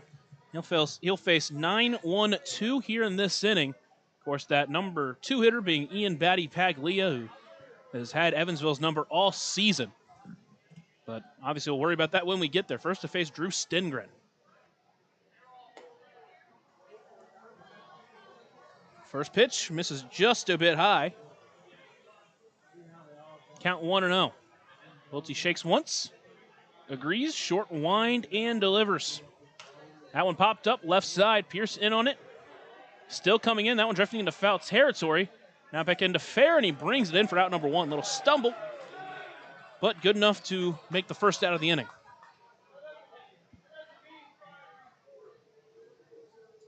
With one away, it'll be Liam MacArthur. In center field, 28, Liam MacArthur. MacArthur, a double and a flyout tonight. Again, just one hit for Joliet since the first innings. That first pitch misses just inside. Make it a 1-0 count. MacArthur with a 379 OBP on the season. That pitch misses high, make it 2-0. Another one of those close 50-50 calls on the 5'8" MacArthur. Zone a little bit smaller. 2-0 pitch fastball. That one is called for a strike at the letters. Make it 2-1. Gary Glover at the plate just hesitates a little bit, throws me off every once in a while, but 2-1 pitch fouled off, make it 2-2 now. Again, for most of the night, it's been pretty consistent and good zone. Haven't had too many problems. Obviously, the last call on Paolini was not what you like to see, but again, whenever you're calling a good zone, the ones that do miss, they just become even bigger. 2-2 breaker on the ground towards first. Jones can't get a glove on it. Paolini will bring it in and keep MacArthur to a single. And a one-out base hit for Joliet here in the inning will bring up Ian Battipaglia. Just past the glove of Logan Brown down at first.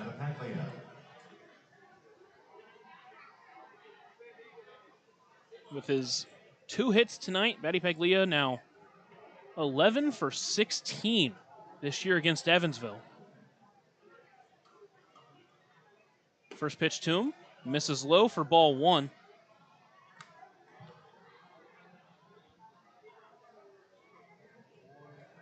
A .304 batting average for the all-star third baseman.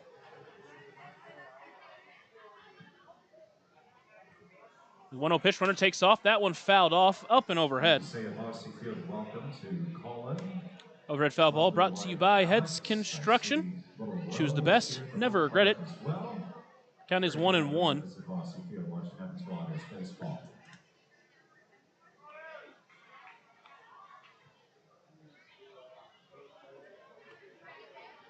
Battipaglia standing, awaiting the 1-1 pitch from Wiltsey. On the ground towards short. Tavares takes it in, stumbles with it, and Battipaglia is going to reach first base. Everyone's safe.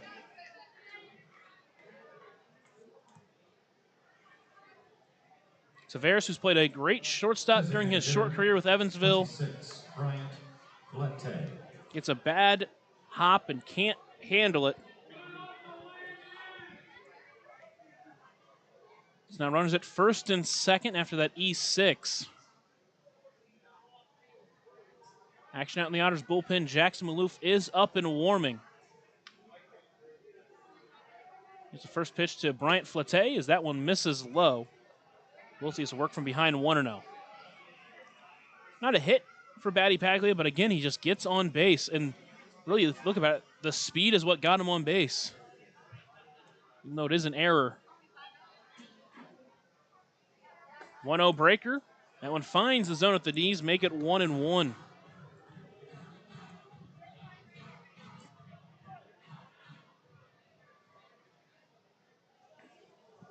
Maloof yet to make an appearance in August. Was on the injured list. 1-1 delivery. Misses just inside, make it 2-1. He was activated just before the Mississippi series. Was not used in that series. Didn't get a lot of long starts from your starters and had some big innings.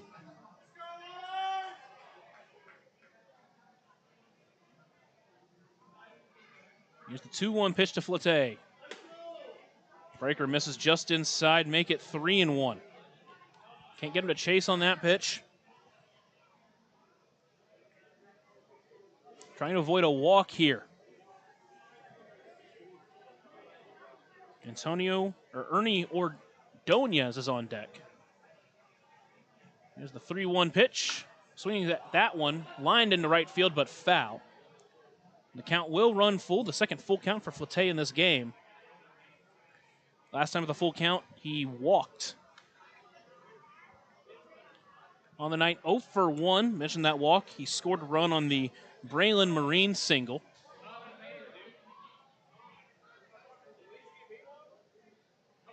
Wiltsey trying to find his pitch here. Looks in, agrees and comes set. Delivers the payoff pitch. Breaker just fouled off by Flete. We'll do it again.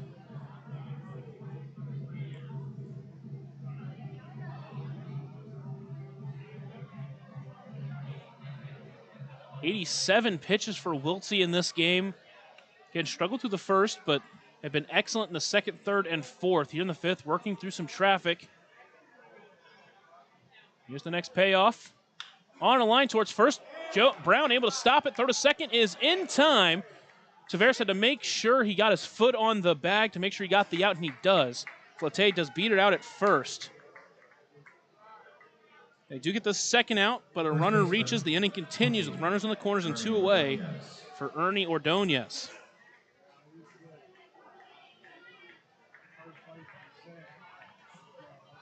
Good play there by Tavares just to make sure you get the out. Now you set up with a chance to get out of this inning with no damage if you can just get any type of out here. Ordonez 0 for 2. He struck out looking his last time up.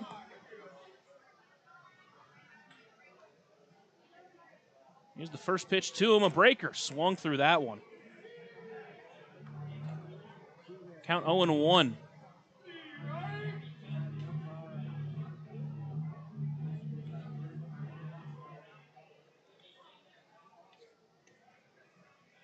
Ordonez trying to find his way with Joliet here. The 0-1 pitch on the ground towards short. Tavares takes it in on a hop. Throw to first is in time. And Wiltsey works around some traffic, strands 2, and gets out of the inning unharmed. Otters still trail by 2.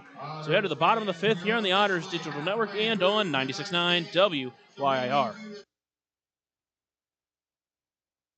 Smile on Down Syndrome is planning a Rockin' Extra Smile Mile celebrating 24 years of walks to support individuals rocking that extra 21st chromosome on Saturday, October 4th at the Vanderburgh County 4-H Fairgrounds. This event will rock your socks off with a vendor mall, food trucks, face painting, special guest appearances, a Rockin' Extra talent show, and more. To learn more about how to rock at the walk or how to become an event sponsor or even to make a donation, visit smileondownsyndrome.org or text 812-449-6049 for more information. This sponsored event is open to the entire tri-state community. Maintaining our independence becomes more and more vital as we age. Swerka and More can help you navigate this important journey by answering your questions and connecting you to free and unbiased community resources and support services. If you are seeking advice for yourself or a loved one, let Swerka be your first call. More information available at swerka.org or by calling 812-464-7800. Join Smile on Down Syndrome for a Rockin' Extra experience at their 24th annual Smile Mile Walk on Saturday, October 4th from 9 to noon at the Vanderburgh County 4-H Fairgrounds. Register to walk or donate by visiting smileondownsyndrome.org and come ready to rock it out for an extra spectacular time. All ages and abilities welcome.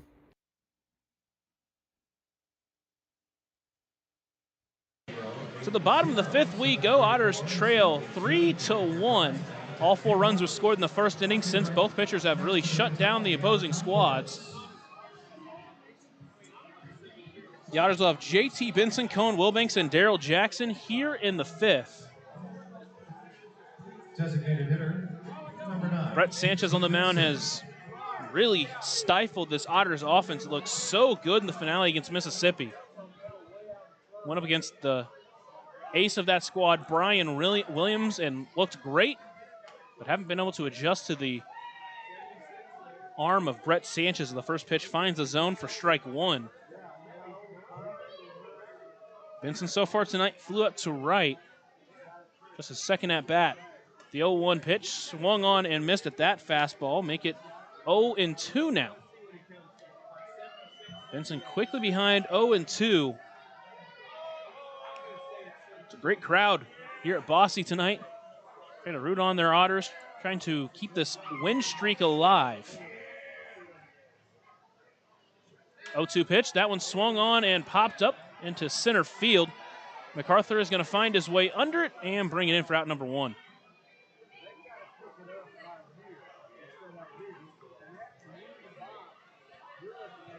So with one away, it'll be Cohen Wilbanks. The catcher. Wilbanks went down looking his first time up.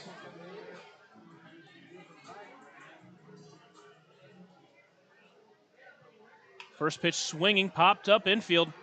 Marine in on it. It'll be the second baseman, Valdez, who calls everyone off, and there's 2 away.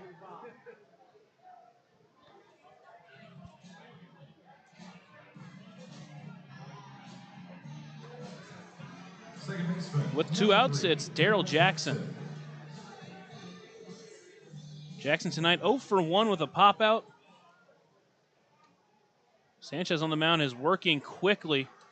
Hasn't stopped. The first pitch finds the zone, and Jackson has to start from behind 0-1. No stop in his game. The 0-1 pitch, soft curveball, fouled off. Now it's 0-2. Man, Sanchez just does not waste any time. He gets on the rubber, he gets his call, and then he goes. Here's the 0-2 pitch. Another soft looper. That one's fouled off as Jackson stays alive.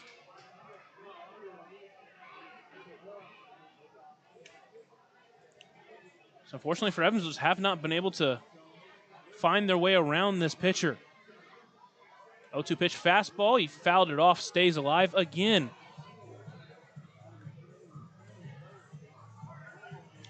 Just 60 pitches used for Sanchez in this game.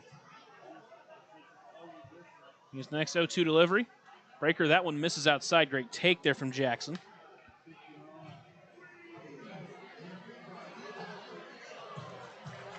Now here's the 1-2 delivery. That fastball misses way outside. Make it 2-2. So Jackson's fouled off a couple of tough pitches. He's seen a couple of pitches off this plate. Here's the 2-2 pitch. Fastball misses outside, make it full. Taveras is waiting on deck. Here comes the payoff pitch. On a line to left center, that's gonna get down for a 2-out hit. So Daryl Jackson keeps the inning alive, the second straight inning with a 2-out hit, and it will extend the inning to Crix Taveras.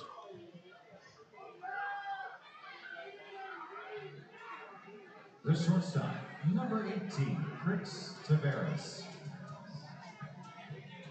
Taveras' first time popped out. Trying to keep this 2-out rally going. Sanchez now pitching from the stretch. Looks over at first, now delivers the first pitch. Taken on the inside corner for strike 1.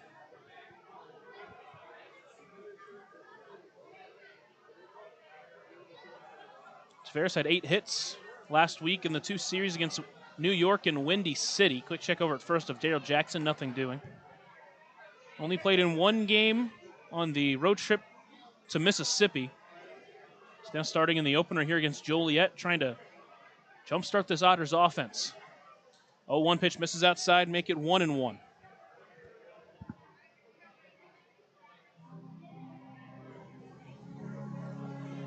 Already the bottom of the 5th here. It's been, again, quick work from the pitcher Sanchez on the mound.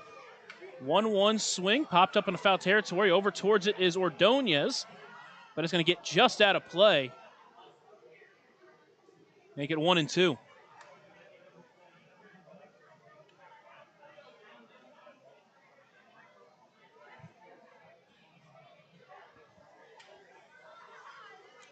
Evansville just 3 hits in the game. They got a hit from Dennis Pierce to lead off the game.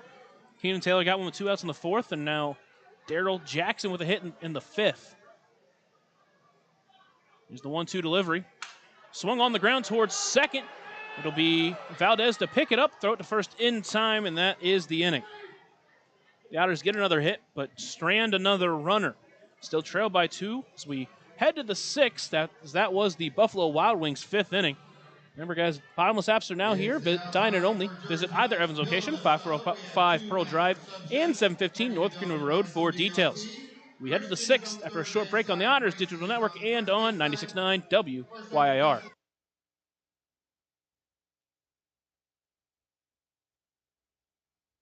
Right now in Vanderburgh County, over 800 children are in the child welfare system waiting for someone to be their voice, and you could be that voice by becoming a court-appointed special advocate, a CASA volunteer. Donating just a few hours a month of your time can change a child's life forever. Vanderburgh County CASA invites you to join them. Stand up, speak out, be for the child, be a CASA. For more information, visit vandcasa.com. That's VAND-CASA.com.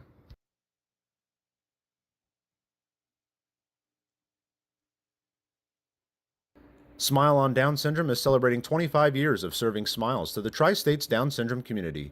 Not only do we offer programming and support services, we sponsor annual events that give people with Down syndrome opportunities to be stars of the show at our World Down Syndrome Day Ice Cream Social and Talent Show, Christmas dinner, and our Smile Mile, which is a day celebrating our Down syndrome community, their families that involve the entire tri-state community, and the highlight of the year when individuals with Down syndrome really shine like a star among smiling supporters. Learn more and find your way to get involved and show your support at smileondownsyndrome.org.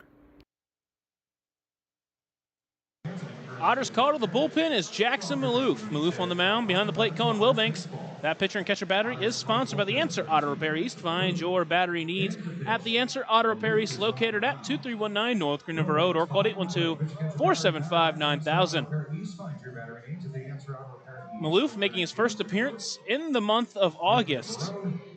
Enters for Ryan Wiltsey, who after giving up 3 runs in the first really settled in, pitched 4 scoreless innings.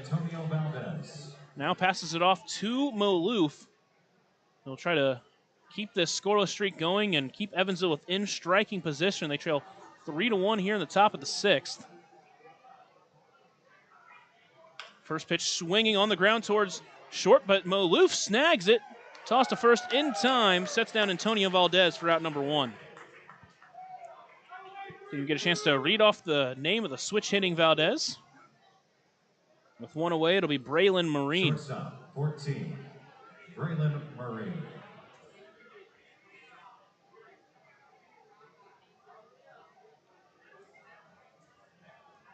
Marine tonight, 1 for 2. First pitch to him, finds the zone. Starts out in front 0-1. I think with Maloof, he talked about when he has his fastball working, he can break the curve off of it. He's so tough to hit. 0-1, checked his swing. Did ghost as the first base umpire and make it 0-2.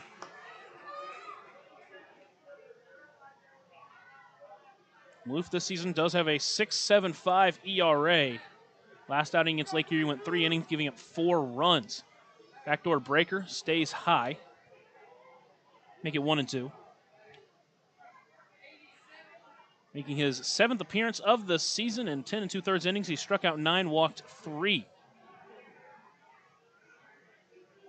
1-2 pitch. Tried to go breaker, but that one didn't break enough. Now it's 2-2. Trying to find his put-away pitch here. He's got 1 out.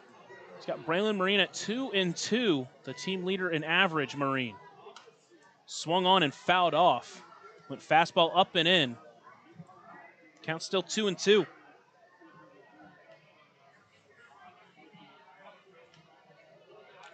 Three lefties in the lineup for Joliet, 5 righties and a switchy. He's got 2 righties waiting after Marine. That one's fouled off. Count still 2-2. Should say a lefty, and then after Barry, who's on deck, 2 righties to finish off the lineup.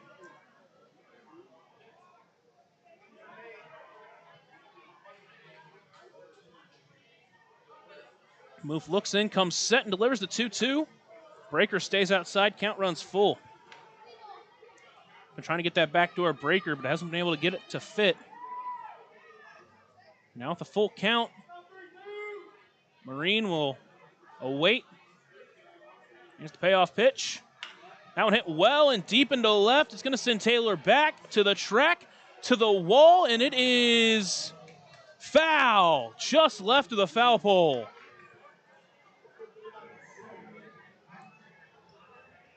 That one was well struck off the bat of Marine.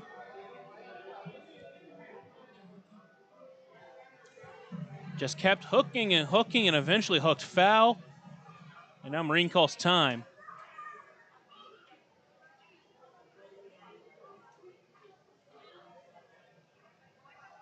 Umpire getting new baseballs.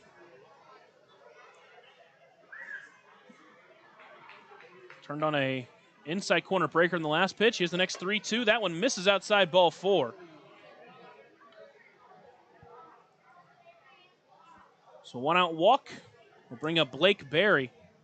Right fielder, 34, Blake Berry. Berry steps in, 0 for 2 with a flyout and a strikeout.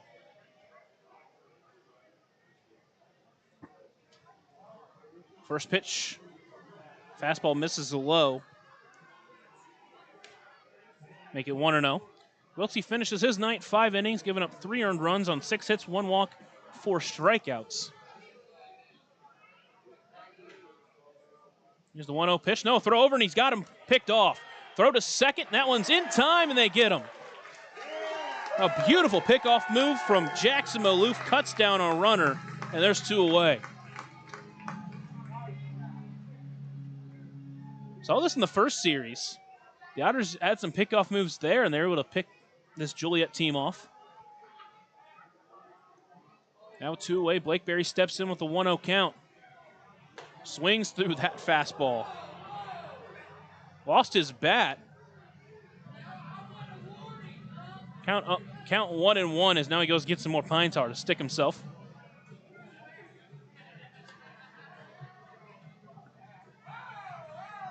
While he's doing that, take our free time looking at some Frontier League scores. Windy City now beating Gateway 3-2. Obviously Joliet trying to chase Gateway and Washington. Washington losing to Quebec 4-1 in the 7th. 1-1 pitch, checked his swing. Pitch misses high, make it 2-1. Ottawa's still beating New York 3-2 in the 7th. Three Rivers beating Florence 5-2. 2-1 on the ground, up the middle, past the shortstop and second baseman. And a 2-out base hit will add another base runner and keep the inning alive to Jose Contreras. Left fielder, 39, Jose Contreras. The shift the infield was playing on, typically that spot is where Jackson probably would have been around. Instead, that hole in between Jackson and Tavares. First pitch to Contreras, swinging.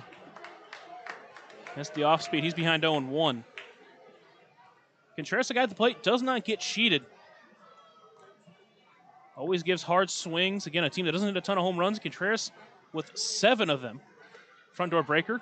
Fouls that one back. Now he's behind 0-2 after back-to-back curves.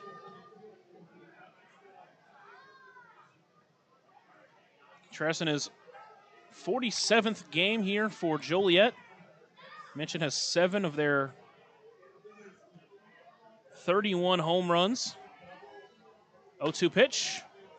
This is just inside. Didn't get the call, make it 1-2.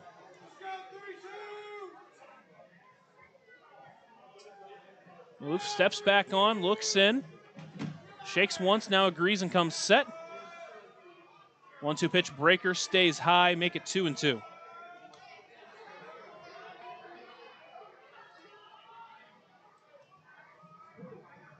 Contreras, the other player on this Joliet team that came from the Gary South Shore Railcats. 2-2 fouled off to the right. Back here in Indiana, taking on the Otters. Played 14 games for them. Got a 182 batting average, but since joining Joliet, a 285 batting average. 7 doubles, 7 home runs, 2 triples. 2-2 misses high off the glove of Wilbanks, but kept it close enough to keep Berry at first, and the count runs full. Berry will get a head start at first now.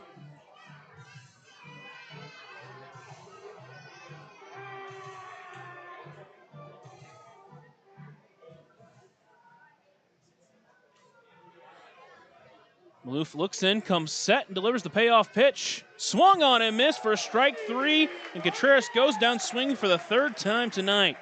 German American Bank strikeout for Jackson Maloof, and he is out of the 6th. The Otters come to bat, still needing 2 runs here on the Otters Digital Network and on 96.9 WYIR. Ballet Indiana is made up of local ballet professionals, dedicated parents, and community members in order to provide unique and life-enriching experiences for hundreds of young dancers, while carrying out their mission to inspire a lifelong appreciation for dance for both our dancers and the Evansville community. More information on Ballet Indiana and information about their upcoming performances is available at balletindiana.org. Smile on Down Syndrome has been providing a bright hope for tomorrow to the tri-state region for 25 years, providing smiles, support, and programs for individuals with Down syndrome while raising community awareness to create a brighter world that accepts and understands people with Down syndrome. Learn more now at smileondownsyndrome.org. Maintaining our independence becomes more and more vital as we age. Swerka and More can help you navigate this important journey by answering your questions and connecting you to free and unbiased community resources and support services. If you are seeking advice for yourself or a loved one, let Swerka be your first call. More information available at swerka.org or by calling 812-464-7800. Brett Sanchez finishes up his warm-ups. He'll enter his 6th inning of work. He'll face the top of the lineup here for Evansville. Dennis Pierce, the Edward Jones leadoff batter of the game. One of 3 hits for Evansville in this game. Led off with a single, used some aggressive base running and a mistake out and right to get to second base. Was advanced on a flyout from Graham Brown. Scored on a sac fly from Logan Brown. And now he will lead off the 6th inning. Otters trail 3-1. They've been scoreless since the first. Both teams have been scoreless since the first. First pitch breaker misses outside for ball 1.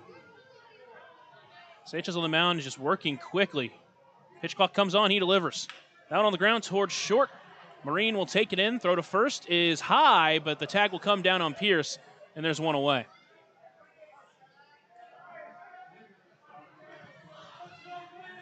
So a quick out for Graham Brown to step in. Number 24, Graham Brown. And this is exactly what Sanchez wants to do. He keeps his pitch count low. He doesn't strike out a ton of batters. He's going to get you to put some weak contact in play. Just 72 pitches on the night. Delivers the first pitch to the Otters center fielder. It's a breaker that misses outside. Good take. Starts in front 1-0. This the 3rd time through the lineup. See if the Otters hitters can adjust. 1-0 pitch, checked his swing. That one stayed high, make it 2-0.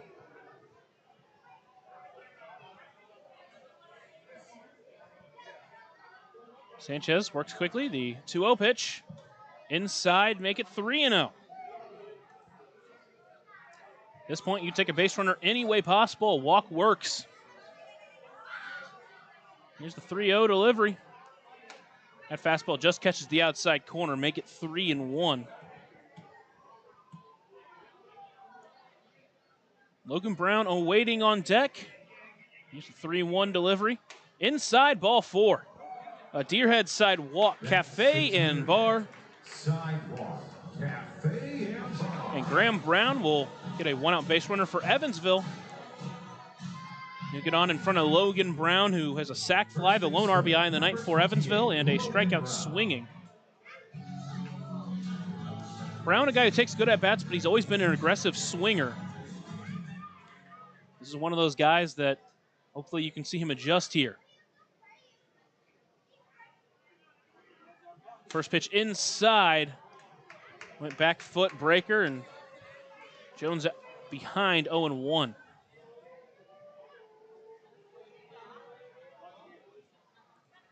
Sanchez comes set.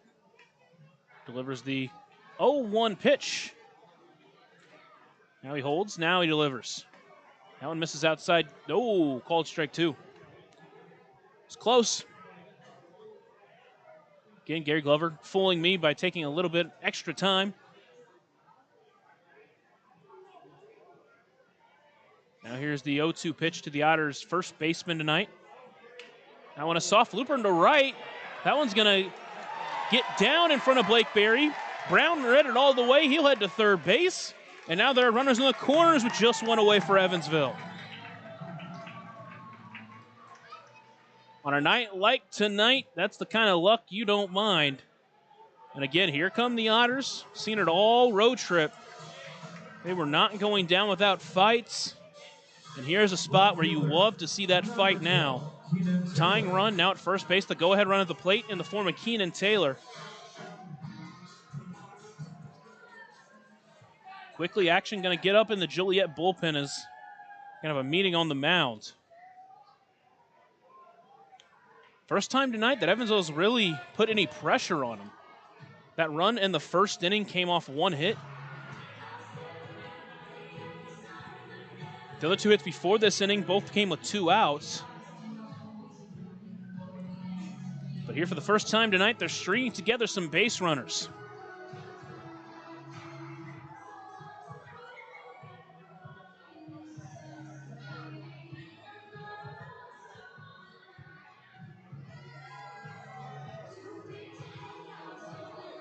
Taylor tonight is 1 for 2. He singled his last time up. You hope that's a sign that he has adjusted to Sanchez on the mound after that meeting. The home plate umpire Gary Glover will break it up. Catcher Stingren will come back behind the plate.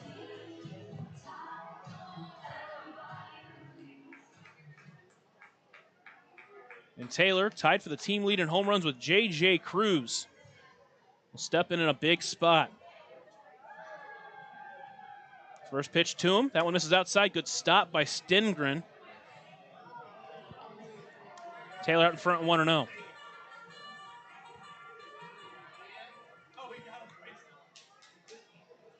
Took that pitch outside. Now here's the 1-0 pitch. That one misses outside. Make it 2-0. Good at bat here so far for Taylor. He's being patient, waiting for his pitch. Not chasing. 2-0 pitch, swings at that one, fouls it off out of play.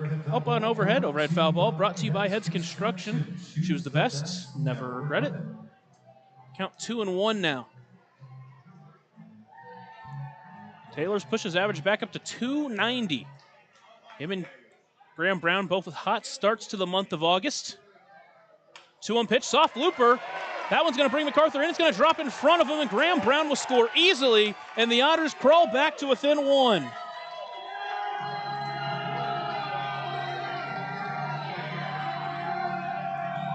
Three straight batters have reached back-to-back base hits.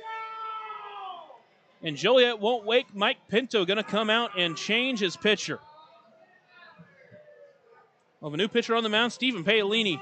Chance to break out in a big way when we come back after a short break here on the Otters Digital Network and on 96.9 WYIR.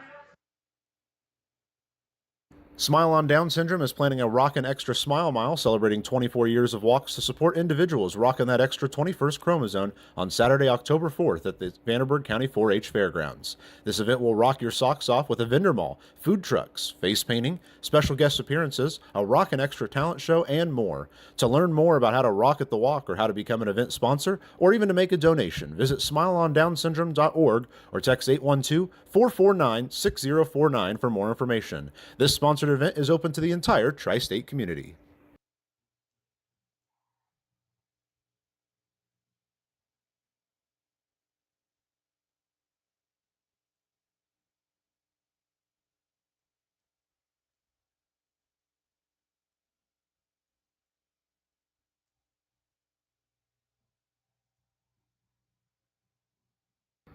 Maintaining our independence becomes more and more vital as we age. Swerka and More can help you navigate this important journey by answering your questions and connecting you to free and unbiased community resources and support services.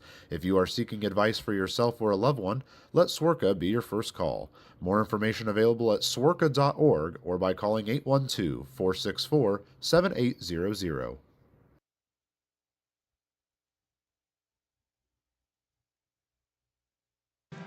Joliet called to the bullpen is Chase Hopewell. Hopewell on the mound, Stingren behind the plate. That pitcher and catcher battery is sponsored by the Answer Auto Repair East. Find your battery needs at the Answer Auto Repair East, located at 2319 North Green River Road, or call 812-475-9000. Hopewell making his 34th appearance of the season. He's has a 4-4 record. He's pitched to a 4.21 ERA in 32 innings. Just 17 strikeouts to 11 walks. Again, another guy that pitches to contact. And he will come in with runners at first and second, one away. And he will face Stephen Paolini. Fielder, 34, Stephen Paolini. Paolini still searching for that first hit with Evansville. He's been all over with chances. He's hit the ball hard multiple times. He should have earned a walk his last time up. And now he awaits the first pitch from Hopewell here. First pitch takes that one outside corner for strike one. Another one of those that, similar to what got called a strike, and now it's like Hopewell is going to need a talk with his catcher Stengren to update the signs. It's an 0-1 count. Again, that first pitch that was called a strike there was very similar to the pitch that was called a strike to end his last at-bat. And again, those are pitches you really don't want to see called strikes. Just giving a little bit extra on that outside edge. Big spot here. Big chance for Paolini to break out.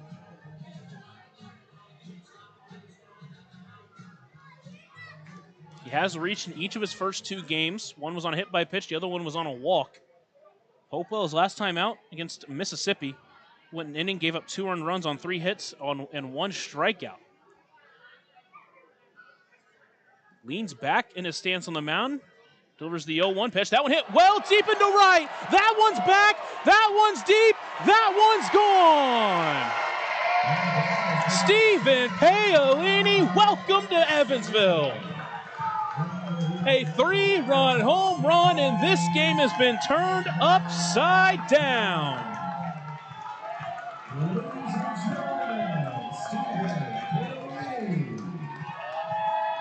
A 3-run home run. His first of the season here for Evansville, and they lead 5-3 with one swing of the bat.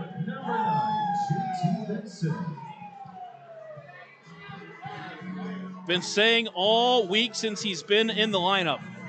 He's been all around that first hit. Had multiple hits taken away from him. Just missed a couple of home runs in Mississippi. Well, he didn't miss that one.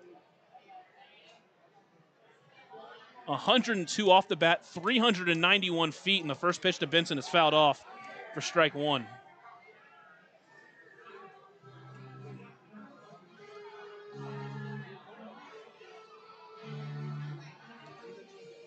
The Otters put up 1 run in the bottom of the first. Really couldn't get to Sanchez until this inning.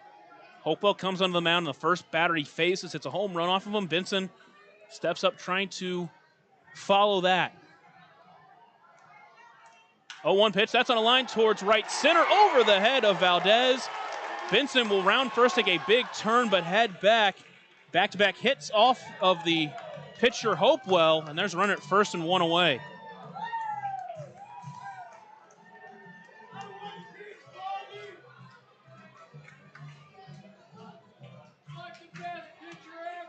Now it's Cohen Wilbanks who will step up. Trying to keep this rally alive. 5 straight Otters have reached. 4 straight hits. Now it's Wilbanks' turn.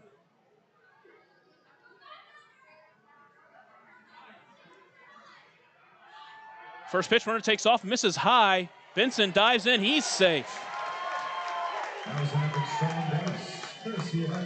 An epic stolen base courtesy of Epic Insurance Midwest.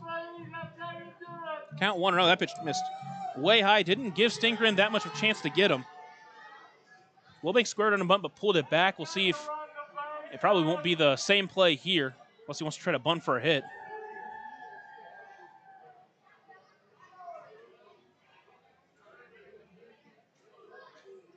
Here's the 1-0. That misses outside. Make it 2-0.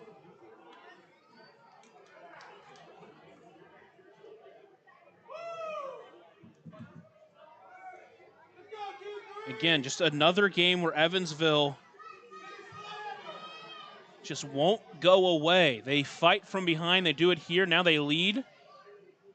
Quick turnaround, nothing doing with Benson. He's doing a little dance over there, but no one really holding him on. Count still 2-0 to Wilbanks.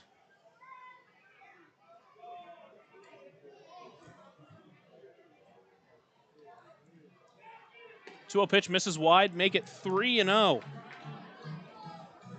Again, Hopewell on the mound doesn't walk a ton of batters, but just can't find the zone here against Wilbanks. Back-to-back hits off of him, one of them being obviously that big 3-run home run.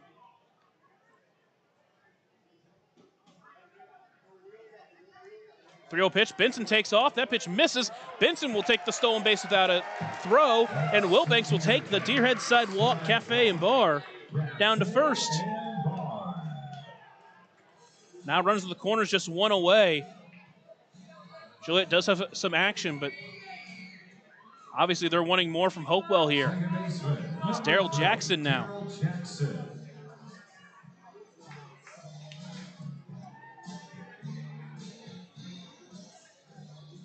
Jackson singled his last time up back in the 5th.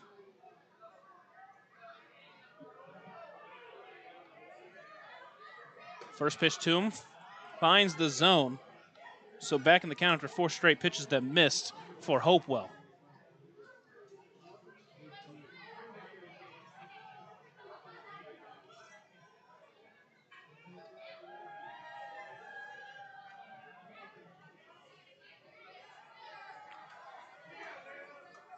The 0-1 pitch breaker finds the zone, perfectly placed to make it 0-2. So now Jackson has to fight from behind, 0-2 here. Otters lead 5-3 after the 3-run home run from Stephen Paolini. Jackson in a spot here to add some more, though. Runners in the corners, just one away.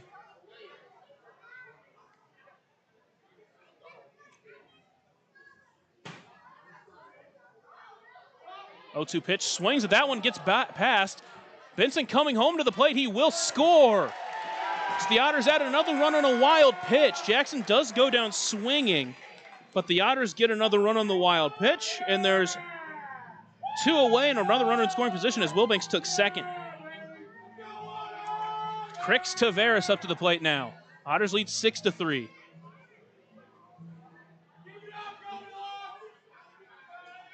The shortstop, number 18, Crix Taveras. Taveras tonight 0 for 2, a pop out and a ground out. Trying to turn around his fortunes here. Wilbanks leads off second. Here's the first pitch to Taveras, takes that one outside, ball 1.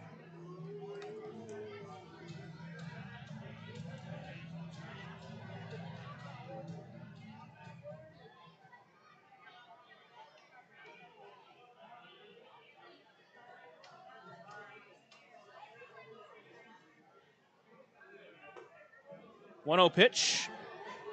Swings through that one, make it 1-1.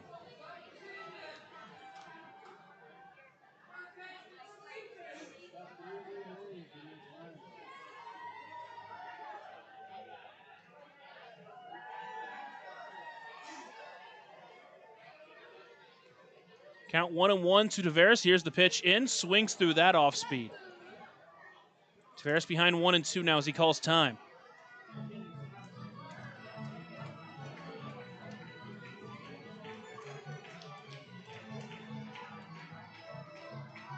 Steps back in. The left-handed hitting shortstop. Had a quick start. An excellent week last week. Trying to find his first hit, though, here in this series.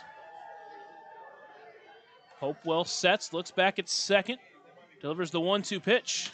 Soft looper into left center, and on it is MacArthur. He calls everybody off and brings it in for out number 3, but the Otters bat around. They score 5 runs, 3 of them off the bat of Stephen Paolini. And the Otters switch this game up. They now lead 6-3 as we head to the 7th here on the Otters Digital Network and on 96.9 WYIR. Join Smile on Down Syndrome for a rockin' extra experience at their 24th annual Smile Mile Walk on Saturday, October 4th from 9 to noon at the Vanderburgh County 4-H Fairgrounds. Register to walk or donate by visiting smileondownsyndrome.org and come ready to rock it out for an extra spectacular time. All ages and abilities welcome.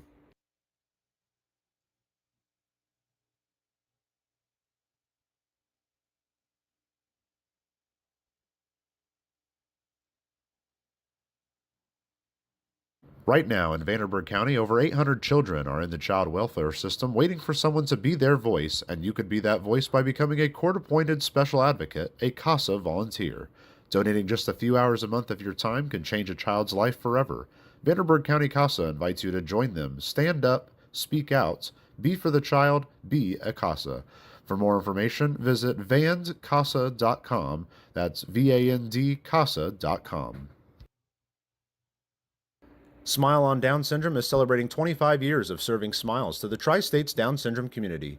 Not only do we offer programming and support services, we sponsor annual events that give people with Down Syndrome opportunities to be stars of the show at our World Down Syndrome Day Ice Cream Social and Talent Show, Christmas dinner, and our Smile Mile, which is a day celebrating our Down syndrome community, their families that involve the entire tri-state community, and the highlight of the year when individuals with Down syndrome really shine like a star among smiling supporters. Learn more and find your way to get involved and show your support at smileondownsyndrome.org. We head to the back third of this ball game. It's been transformed in the matter of an inning. 5 runs and the bottom of the 6th. 3 of them coming off the bat of Stephen Paolini. Gives Evansville a 6-3 lead. Jackson Maloof, who worked a scoreless 6th, back out there for the 7th. Again, now with the lead. He'll face the 9-hole hitter Drew Stengren, who's 0 for 2 with a couple of pop-outs so far. First pitch is a breaker that didn't break enough. He'll start behind 1-0. Ticket number 671153441. Here's the 1-0 delivery. Swings through that one to Stengren, making it 1-1. For $100 in ASIP gift cards at the vendor table. At the 25th home run in Paolini's professional career. Had 24 during his 6 years with the Braves organization. That fastball misses high, make it 2-1.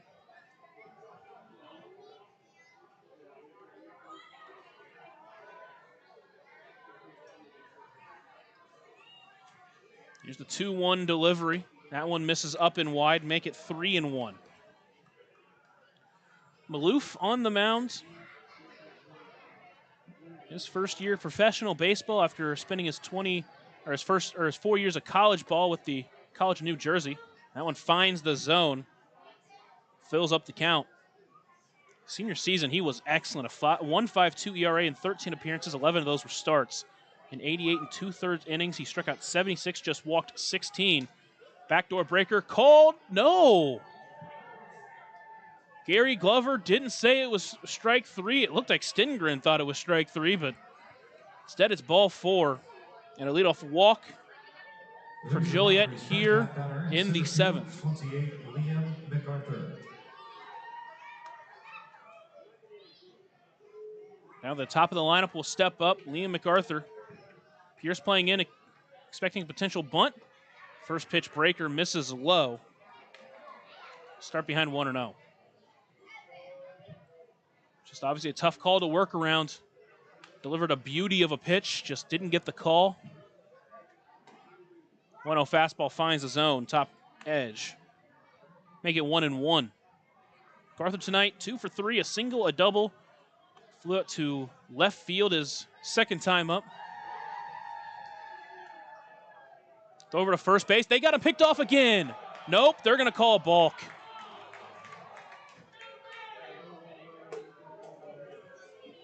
First base umpire immediately called the balk.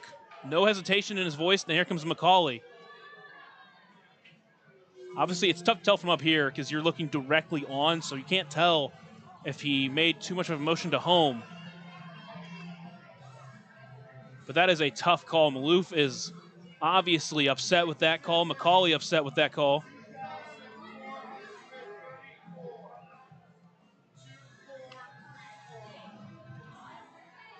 And now it's going to put a runner in scoring position for Joliet. Pauly still giving some words as he walks off the field.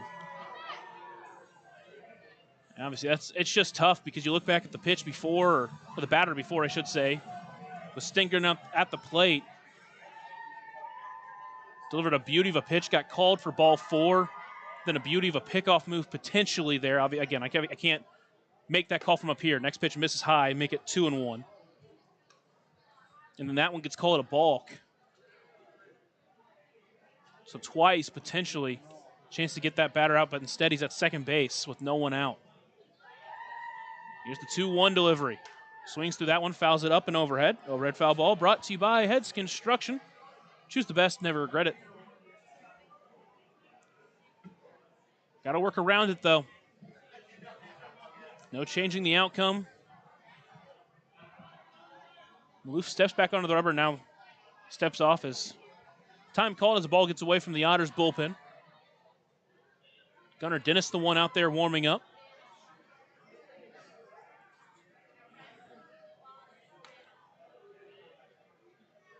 Maloof steps back up, delivers the 2-2 pitch. That one flown into shallow left field. It's going to get out of play, and the count still stays at 2-2.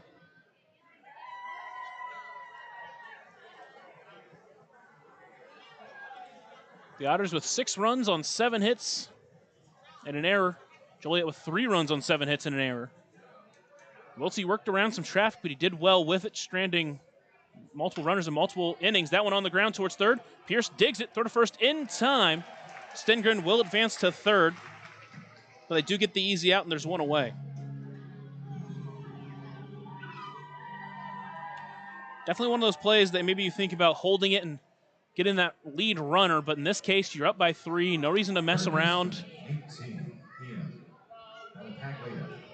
Just make sure you get the easy out, in which he does there. And so with one away, it's Ian Battipaglia. It's 2 for 3. He's reached all 3 times. First pitch to him on the ground towards second. A run will score, but an easy play to first for Jackson, and there's 2 away. So they finally keep him off the base. Wow. They finally keep him off the base paths. A run does score. But with 2 away, there's no one on, and Bryant Flette was stepped to the plate.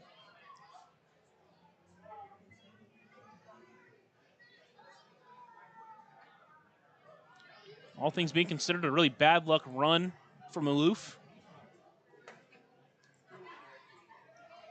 First pitch to Flette, misses up and in, make it 1-0. But you still hold a 2-run lead. Chance to get out of the 7th inning with that lead intact. That pitch, a beauty of a front door breaker. Make it 1-1. Again, this is Maloof's first appearance back from the injured list. First appearance of the month of August. He's worked through a little bit of trouble, but he's really settled in here. That pitch misses low and away. 2-1. The deadline passed. This is going to be essentially the roster for the rest of the season for Evansville. Here's the 2-1 pitch. Fastball called, strike 2 at the knees. Make it 2-2.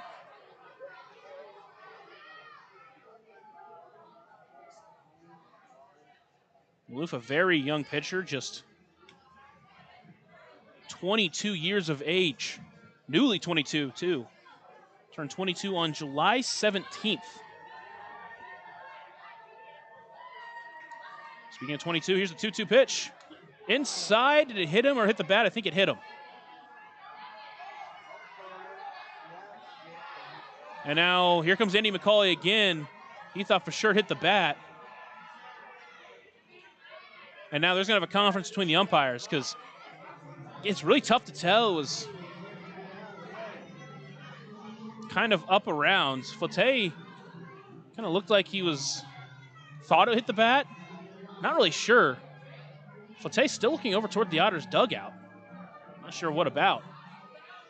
The umpires, and they're going to call it a foul ball. So count still 2-2. And there comes Mike Pinto now. So now both managers this inning have had problems with the umpires on different calls. Flotte trying to show his hand, say he got hit. And now they're going to change his call again. They're going to have another conference. Flotte trying to show his hand, saying he got hit. So initially it was called a hit by pitch. The umpires came together, changed the call. Now McCauley's having words with the man on deck, Ernie Ordonez.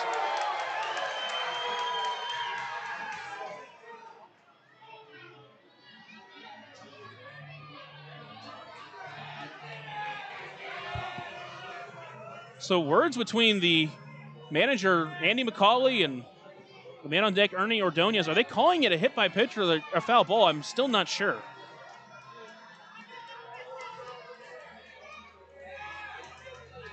Flotte at this point seems trying to at least make it clear that it hit him.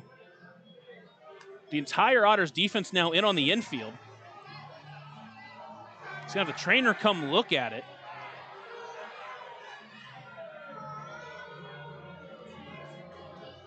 So I think they are going to call it a hit by pitch.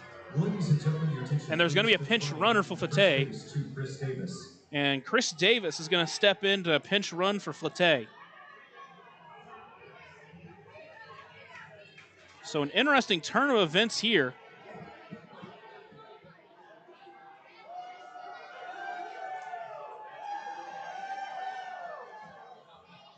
Runner at first, 2 away, and here comes Max Peterson.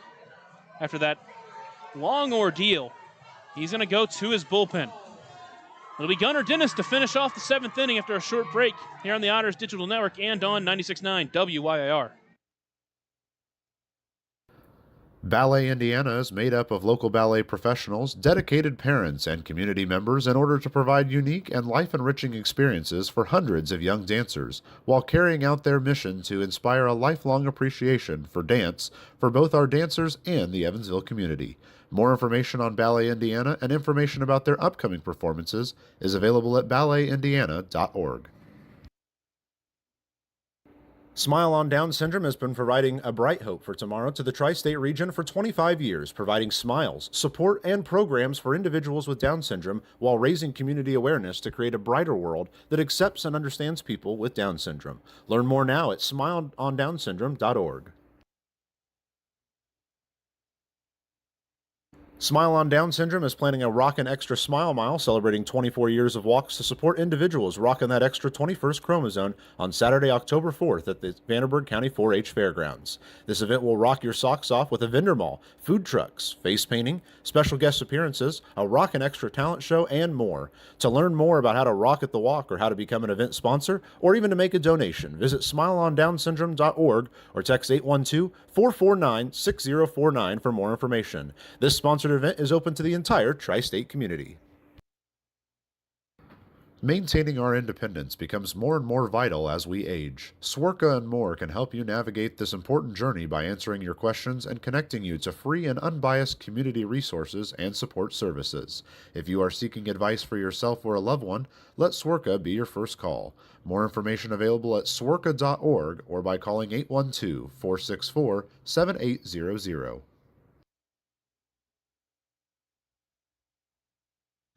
Otters caller to the bullpen is Gunnar Dennis. Dennis on the mound, Wilbeck's behind the plate. That pitcher and catcher battery is sponsored by the Answer Auto Repair East. Find your battery needs at the Answer Auto Repair East, located at 2319 North Green River Road, or called 812-475-9000. Gunnar Dennis making his 8th appearance on the season, had a fantastic road trip. Pitched in 1 game against Windy City on August 8th, pitched 2 scoreless innings, struck out 4, giving up just 1 hit. And then made 2 appearances in Mississippi, faced 3 total batters, and got 3 outs, including 2 strikeouts. He'll try to keep that up here as he tries to get out of this 7th inning that all of a sudden has turned into quite the ordeal. Tying run at the plate in the form of Ernie Ordonez. Here's the first pitch to him, swinging, blows it by him at 90 miles per hour. Jumps out in front, 0-1. In these 7 appearances, just 1 of them has he been hit well, and that was against New York. Gave up a couple of hits and 2 runs. But other than that, he has been excellent this year for Evansville. Here's the 0-1 delivery. Backdoor breaker, a beauty. Out in front, 0-2 now. Dennis out of Pearl, Mississippi. Just played a couple of games out there against the Mud Monsters. Dennis looks back at first base, delivers the 0-2 pitch. That one fouled back off the mask of Cohen Wilbanks. Home plate umpire making sure he's okay. He goes back to the pitcher. Count still 0-2.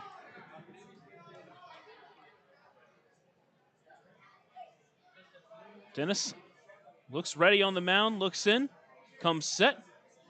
Here comes the next 0-2 pitch. Hit high into left field.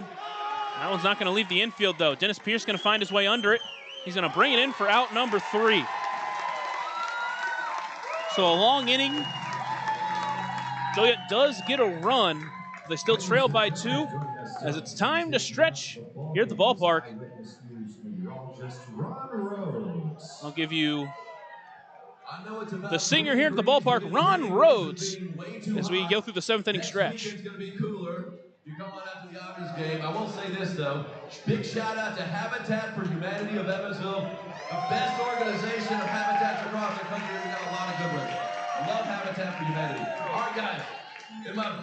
And this goes out to Brian. Brian, this is for you. All right, in your best Harry Carey voice, here you go. A 1, a 2, a 3. Let me hear ya. Take me out to the ball game. Take me out to the crowd. Buy me some peanuts and Cracker Jack. I don't care if I ever get back. Oh, it's root for the Otters.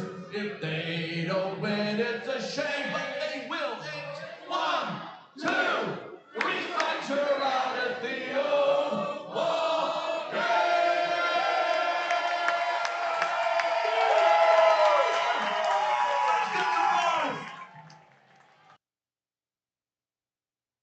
Join Smile on Down Syndrome for a rockin' extra experience at their 24th annual Smile Mile Walk on Saturday, October 4th from 9 to noon at the Vanderburgh County 4-H Fairgrounds. Register to walk or donate by visiting smileondownsyndrome.org and come ready to rock it out for an extra spectacular time. All ages and abilities welcome.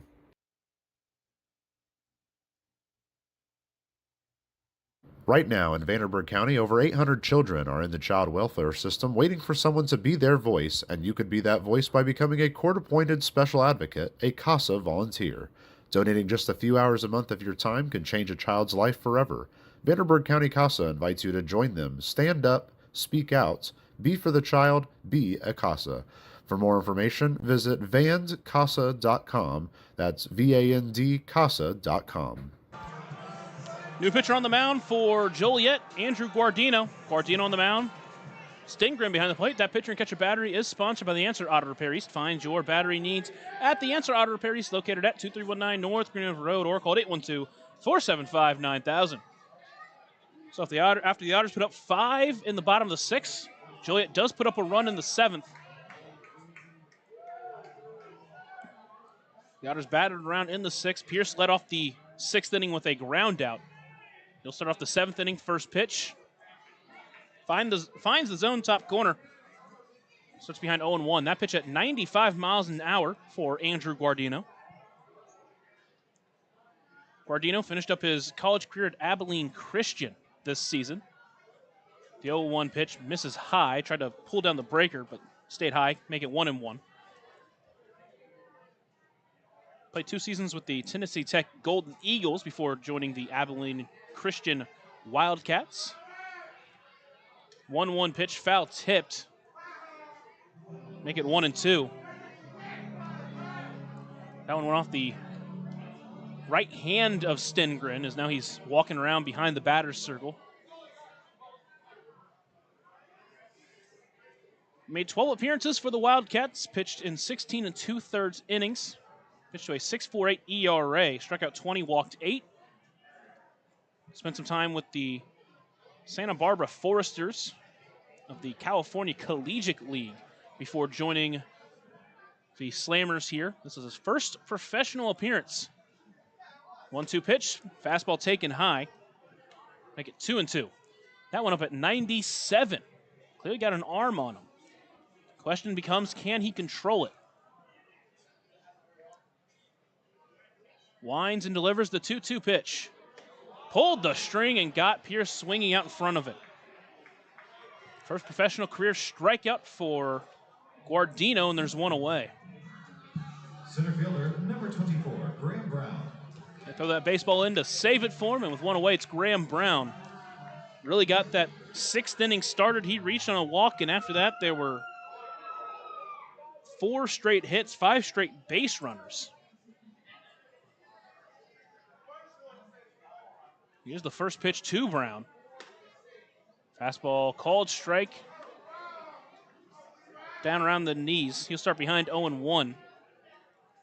0 for 2, but with that walk and a run is Brown. 0-1 pitch, front door breaker. Didn't quite break enough, make it 1-1. Another pitcher on the mound for Joliet that doesn't mind working quickly.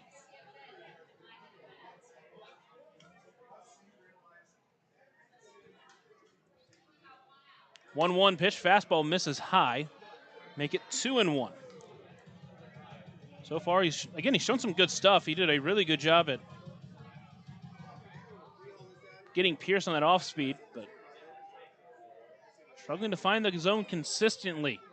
2-1 pitch breaker, finds the zone at the knees. Make it 2-2. Now Brown has to work with a 2-2 count. Guardino winds and delivers. That pitch misses wide and low. Make it a full count. Try to get him a chase on that breaker.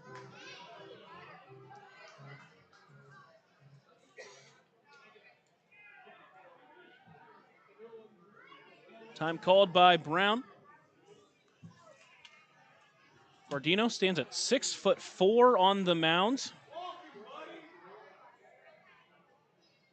Payoff pitch, that one fouled off. The 24-year-old out of Santa Barbara, California.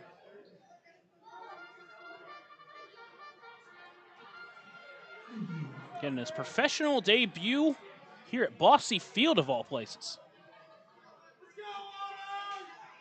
Shakes once, agrees, winds, and sets. That pitch misses outside, ball 4. Graham Brown's second Deerhead Sidewalk Cafe and Bar of the game. Cafe and Bar. And with one away, it's Logan Brown to follow. This is how the 6th inning started for Evansville. You got a walk from Graham Brown. Logan Brown and Keenan Taylor followed it with singles. First baseman, And then Stephen Paolini really broke it open. His 3-run shot. Right now, currently, is the difference in this game. The Otters did get another run on a wild pitch. They eventually scored J.T. Benson. Here's the first pitch to the Otters' first baseman on the ground towards second. It's taken in by Valdez. Toss to second in time for once. Throw to first is in time, and just as quickly as they get a base runner, it is taken away, and a double play ends the inning. 4-6-3 ends the Otters' 7th. They take a 2-run lead into the 8th here on the Otters Digital Network and on 96.9 WYAR.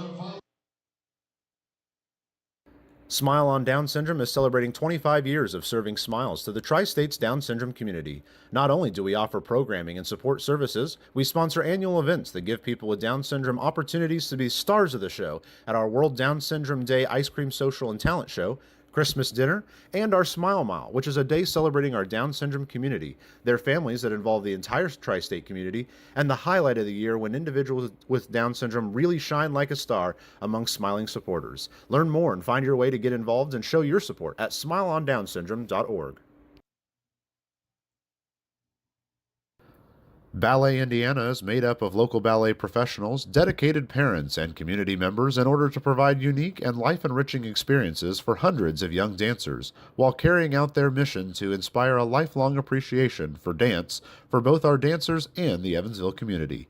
More information on Ballet Indiana and information about their upcoming performances is available at balletindiana.org.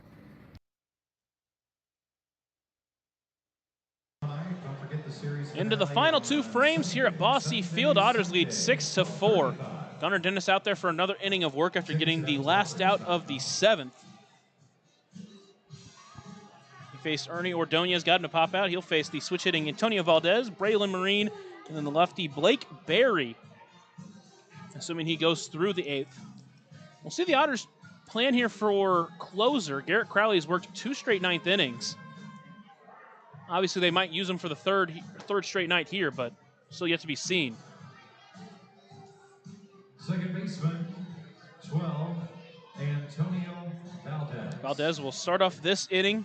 Doubled his first time up. Since then, he is 0 for 2. A flyout and a ground out back to the pitcher. Second time tonight, he'll hit from the right side.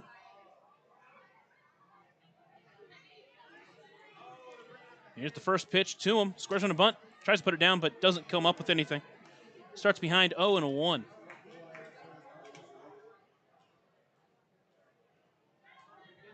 Again, we'll see who the Otters choose to go for their closer tonight. Here's the 0-1 pitch from Dennis.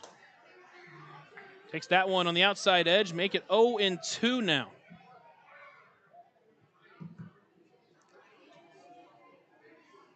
Valdez, the former Baylor Bear, the former UTSA Roadrunner.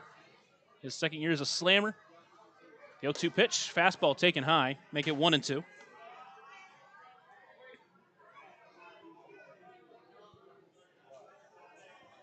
The Otters do have a 2-run lead, but still can be very slim. It can change in the matter of moments.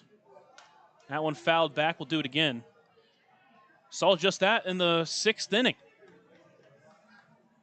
The Otters were down by 2. Felt like they couldn't get anything going against the starter Sanchez, and all of a sudden, a walk, back-to-back hits, forced to change, and then the very first batter the new pitcher faced, Stephen Paolini, first hit as an Otter, went deep. That one misses low. Make it 2-2. All it takes is a bloop and a blast, or a walk and a blast. Obviously, again, the Slammers not a team that hits a ton of home runs, but Marine early in the game showed the power, just ended up hitting it just foul. 2-2 pitch on the line towards right into foul territory off the leg of the first base coach. Thankfully, he looks all right.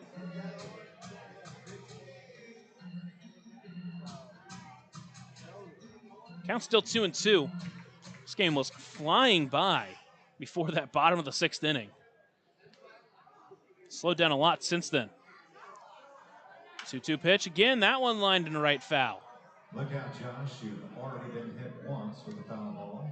Take cover. Overhead foul ball brought to you by Nets Construction. Count still 2-2. Valdez not going down without a fight. This season, 18 doubles, 6 home runs, couple of triples. That one on the ground towards third. It's going to be a tough play for Pierce, but it's going to go foul. Went foul at the last moment. If that thing stayed fair, I don't think they were going to get him. Count still 2-2. Valdez, the switch-hitting second baseman. Mentioned during his senior season with UTSA back in 23, had 387, a 483 OBP, a 694 slugging.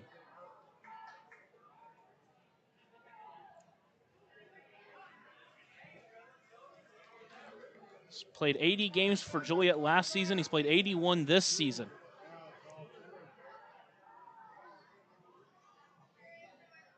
Dennis still trying to find a way to get him out. Here's the next 2-2 delivery. Backdoor breaker just misses outside. Count runs full.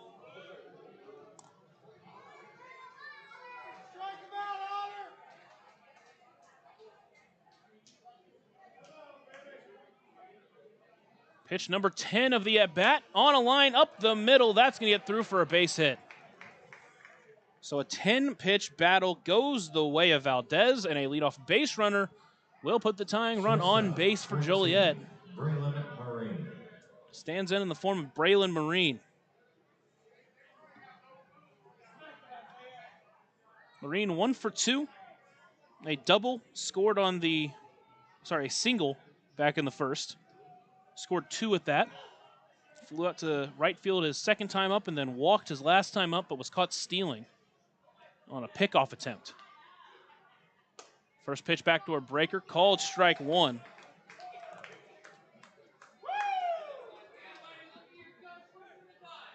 Marine now behind 0-1. Dennis coming set. Looks at first base. And delivers the 0-1 pitch. Fastball misses just high, make it 1-1. Seen over the last week, especially in the Mississippi Series, Dennis has been excellent inheriting runners. Now has to work with a leadoff base runner here. 1-1 pitch, pulled the string. Out in front of it was Marine. He's behind 1-2.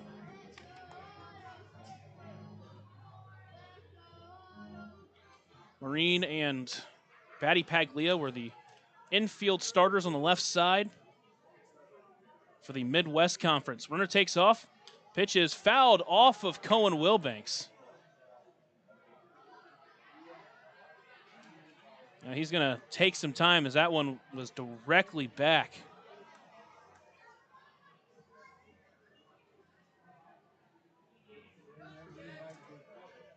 Really hope that's just one of those stingers that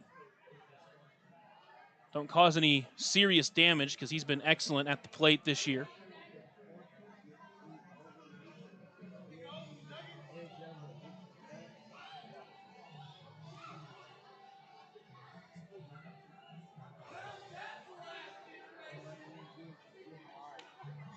Braylon Marine, his first year in the Frontier League with the Slammers.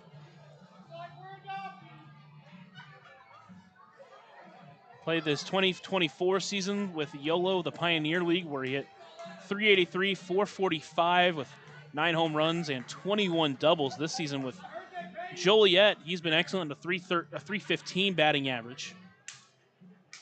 3 home runs, 4 triples, 18 doubles. Cauley and the trainer still down there to talk with Wilbanks, making sure he's okay.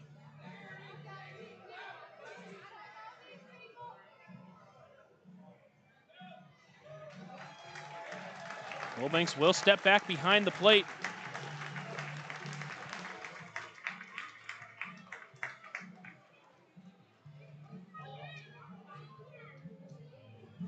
Gunnar Dennis has Marine at 1-2, trying to find a put-away pitch here. Got Valdez 2 strikes, but just couldn't find a way to get him out. Now he's Marine here at 2 strikes. Can he find the put-away pitch here? Dennis sets. Stares down the runner at first. 1-2 pitch. Fastball misses high, make it 2-2. Valdez over at first did attempt a stolen base the pitch prior off the foul ball. He's 15 for 18 this season. Count now 2-2. Dennis looks at first. Now delivers the 2-2 pitch. Breaker gets past Wilbanks. That will advance Valdez over to second base with a full count now.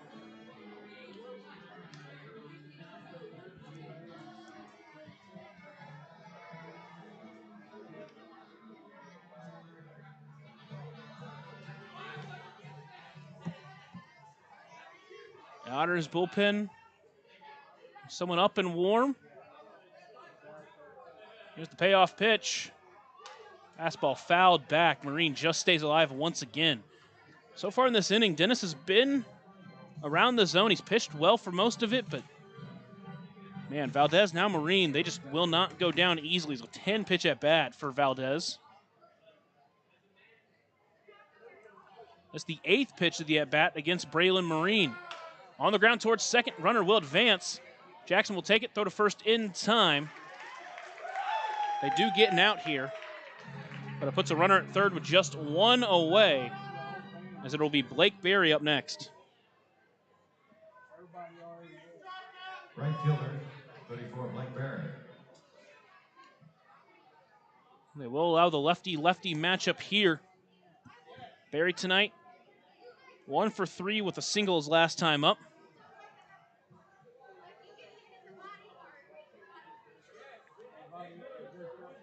And first pitch gets away from Wilbanks, but not far enough as Valdez won't advance.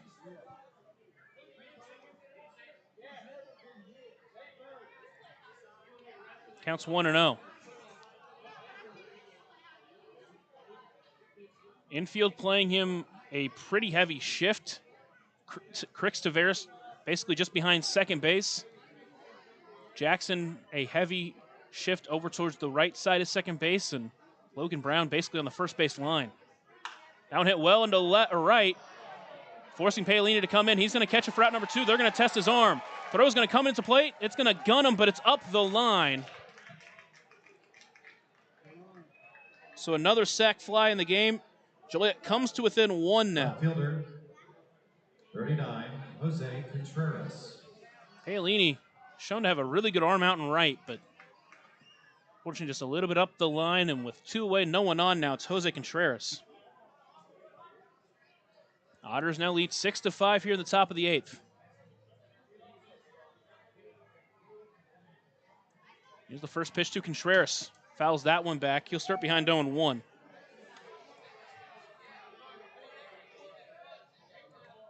Counts 0-1 to Contreras. He struck out 3 times tonight, trying to avoid the golden sombrero. 0-1 in the dirty takes. Make it 1-1.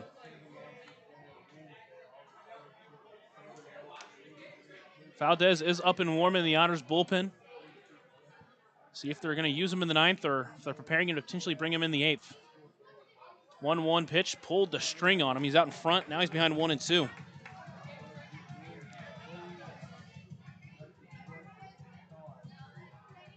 Dennis now pitching from the windup after that run scored. Winds and delivers the 1-2 pitch. Swung on and missed for strike 3. German American Bank strikeout to end the inning. Joliet does get 1. They crawl to within 1. But the Otters still lead 6-5 as we head to the bottom of the 8th here on the Otters Digital Network and on 96.9 WYIR. Smile on Down Syndrome has been providing a bright hope for tomorrow to the tri-state region for 25 years, providing smiles, support, and programs for individuals with Down syndrome while raising community awareness to create a brighter world that accepts and understands people with Down syndrome. Learn more now at smileondownsyndrome.org. Smile on Down Syndrome is planning a Rockin' Extra Smile Mile celebrating 24 years of walks to support individuals rocking that extra 21st chromosome on Saturday, October 4th at the Vanderburgh County 4-H Fairgrounds. This event will rock your socks off with a vendor mall, food trucks, face painting, special guest appearances, a Rockin' Extra talent show, and more. To learn more about how to rock at the walk or how to become an event sponsor or even to make a donation, visit smileondownsyndrome.org or text 812-449-6049 for more information. This sponsored event is open to the entire tri-state community. New pitcher in for Joliet is Frank Plezak. Plezak on the mound. Stengren behind the plate. That pitcher and catcher battery is sponsored by the Answer Auto Repair East. Find your battery needs at the Answer Auto Repair East, located at 2319 North Green River Road, or call 812-475-9000. 218-8242. One last time. Plezak making his 24th appearance of the season. He's made 2 starts. He has a 4.43 ERA in 44 2/3 innings. Another guy with low strikeout, low walk stuff, 29 strikeouts, just 12 walks. $627.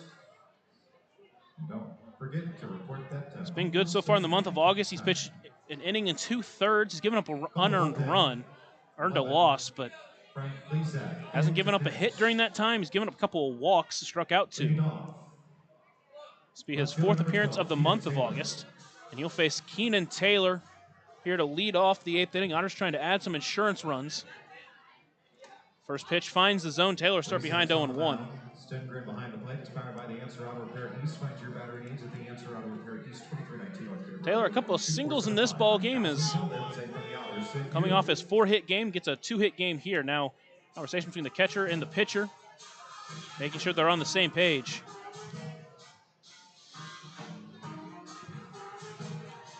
Talked about how Graham Brown's been on an extremely hot start to the month of August, but Keenan Taylor's not been far behind in that stat.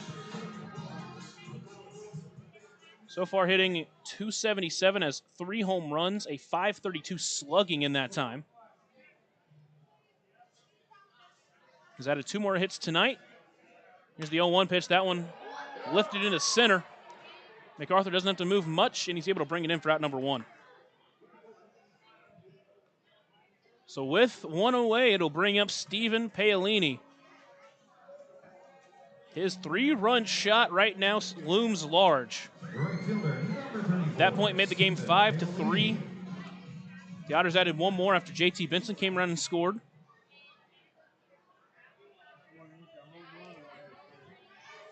Joliet has scored a couple of runs since. They've brought it to within one.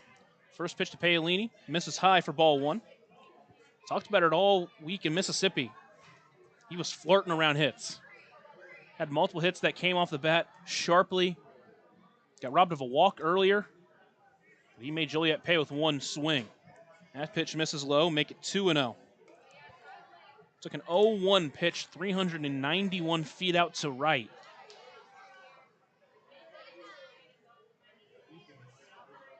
And he knew it off the bat as well.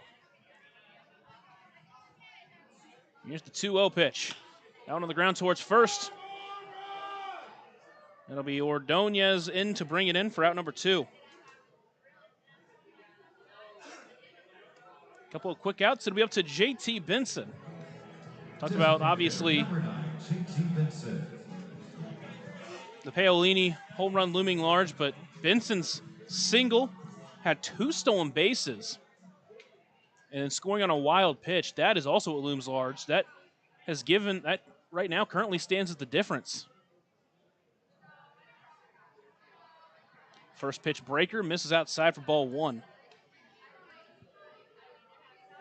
Benson a couple of flyouts and then that hit, 1 for 3.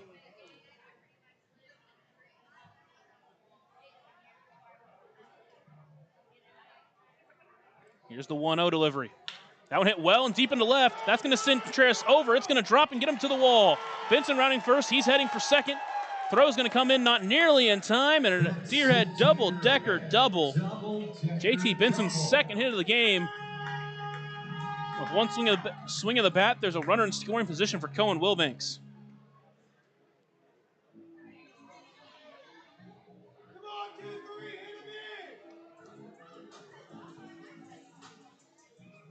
Wilbanks steps in. He's 0 for 2 with a walk. The catcher, number 23, Cohen Wilbanks. He's played 5 games in the month of August. Talking about hot, he's batting .375. Oh, and they're going to walk him. They're going to intentionally walk Cohen Wilbanks.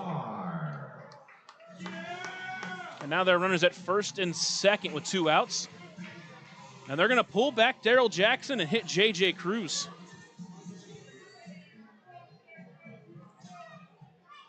Second baseman, number 3, Daryl Jackson. Beg your pardon, we have a pinch hitter instead. J.J. Cruz will step in. That being number 17, J.J. Cruz.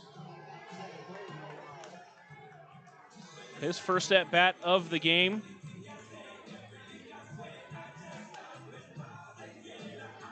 Coming off his game in Mississippi, he did go, now we're going to have a conversation on the mound.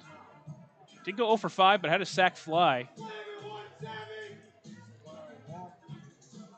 But in the middle game of that series, the game that was back and forth that Evansville continued to fight back in, had 2 home runs, 3 RBIs, a walk, went 3 for 4. He was the one that was intentionally walked in that game.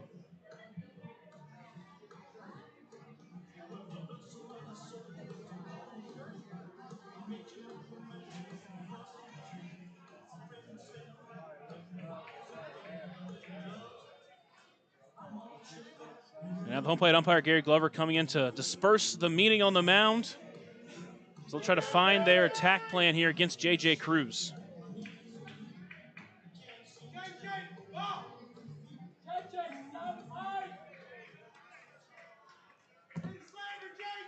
Cruz trying to add some much-needed insurance runs. Otters lead by 1, but you would love to add some more. JT Benson over at second, Wilbanks at first. Here's the first pitch. Misses low, ball 1. There were a couple of quick outs in this inning before Benson hit that double. They intentionally walked Wilbanks to get to Daryl Jackson. Does have a hit tonight, but they pulled Jackson back, brought up Cruz. 1-0 pitch. That one just finds the outside corner, make it 1-1.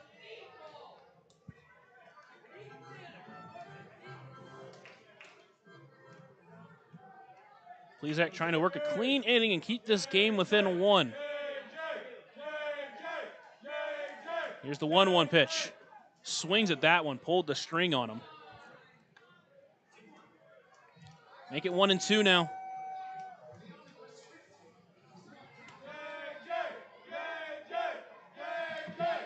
Steps back in, has to fight from behind here. Otters lead 6-5. Insurance run over at second base. Here's the 1-2 delivery. Fouled off. That one up and overhead. Overhead foul ball brought to you by Heads Construction. Choose the best, never regret it. Count still 1-2. Cruz tied for the team high in home runs with 11. Fresh off his, again, 2-home run game in the middle game against Mississippi. Next 1-2 pitch, that breaker did not break nearly enough. Make it 2-2. Cruz, second year here with Evansville. Played just 22 games for him last year. This year with a .257 batting average, 11 home runs, 9 doubles. 1-2 pitch, goes up to foul that one off and stay alive.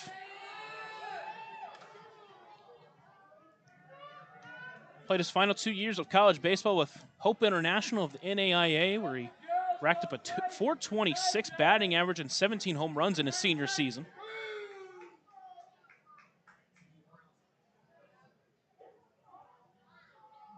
Here's the next 1-2 delivery. Breaker, he got out in front of that one and fouls it off, stays alive again. Good battle here from J.J. Cruz. Saw a lot of these in the last inning from the Joliet hitters.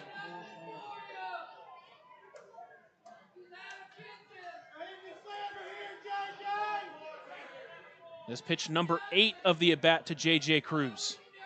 Plezak comes set, looks back at second, and delivers. That pitch misses low, good take. Count runs full.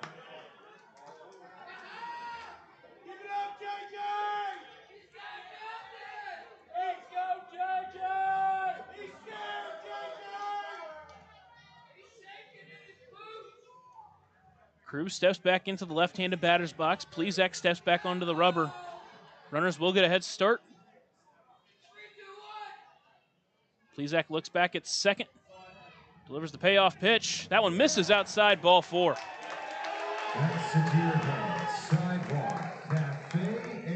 Deerhead Sidewalk Cafe and Bar. Cruz comes in and works a walk, and now Crix Tavares will step up with the bases loaded. The shortstop, number 18, Crix Tavares. Tavares was in this spot not too long ago.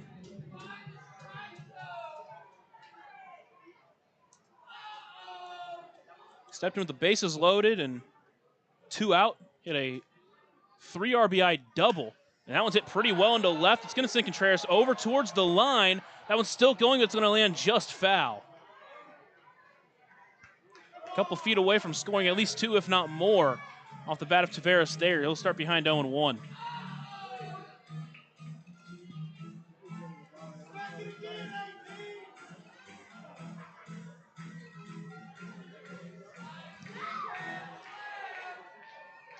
And now there's some concern over the player out in the left. Maybe Jose Contreras, I would believe, unless it was maybe someone standing in the bullpen.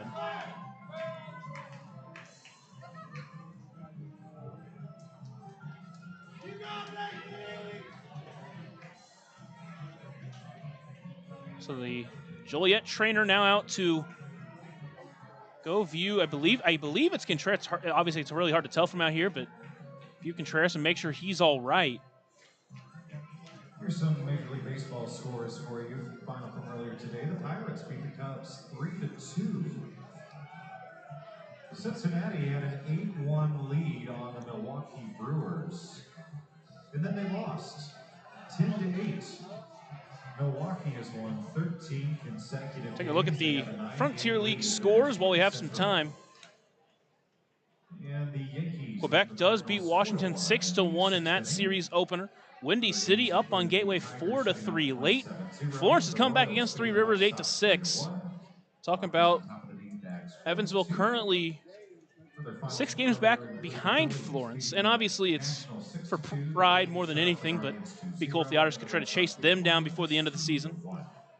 Lake Erie, Michigan, or Mississippi, currently on top of the third, tied up at 4, sorry. Down east up 7, or do win 7-3 against Sussex County. Tri-City up on Brockton 2-1. Ottawa does take down New York 4-2.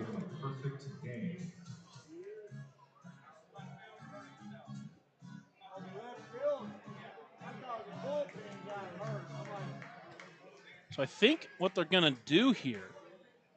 That perfect game is now over. Is a base hit. Well, for those that were following the perfect game going on in baseball, the always great Zane Clodfelter came out and said, there's a perfect game going on, and mere moments later, no longer a perfect game. Looks like there will be some defensive substitutions here. We'll wait to see who's going to play where. Looks like it's Chris Davis coming in to play left. Chris Davis would be coming out of the DH spot. So they're going to move him to center. Defensive changes.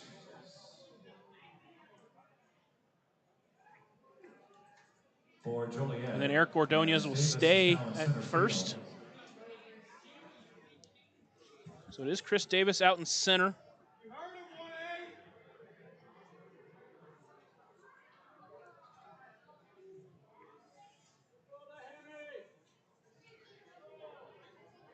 And again, Jose Contreras looks like he comes out of the game.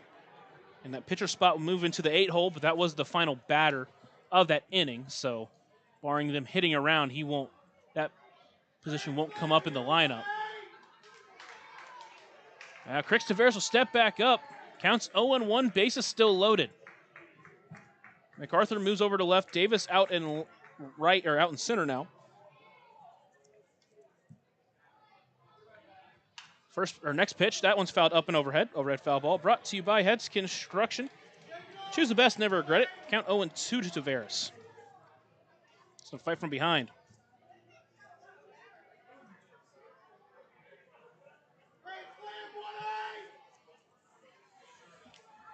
Tavares awaiting the 0-2 pitch from Plezak. That one misses in the dirt. Good stop by the catcher, Stengren, to keep it in front of him. Make it 1-2. Benson's already scored on one wild pitch tonight. No reason he can't do it a second time.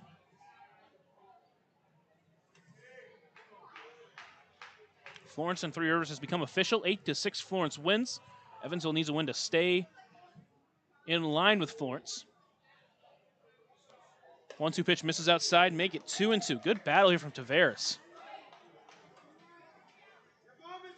Gateway and Windy City into the bottom of the 9th inning. Gateway needing a late rally to come back, and we'll see if they can. They have the bases loaded with just one out.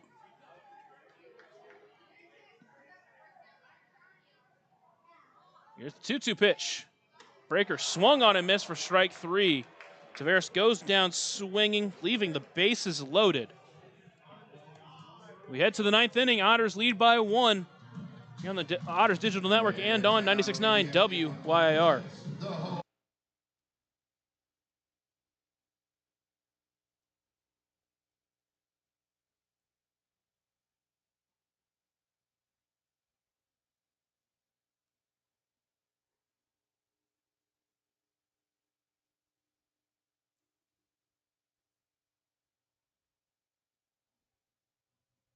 Join Smile on Down Syndrome for a rockin' extra experience at their 24th annual Smile Mile Walk on Saturday, October 4th from 9 to noon at the Vanderburgh County 4-H Fairgrounds. Register to walk or donate by visiting smileondownsyndrome.org and come ready to rock it out for an extra spectacular time. All ages and abilities welcome. Right now in Vanderburgh County, over 800 children are in the child welfare system waiting for someone to be their voice, and you could be that voice by becoming a court-appointed special advocate, a CASA volunteer. Donating just a few hours a month of your time can change a child's life forever. Vanderburgh County CASA invites you to join them. Stand up, speak out, be for the child, be a CASA. For more information, visit vandcasa.com. That's VAND casa.com.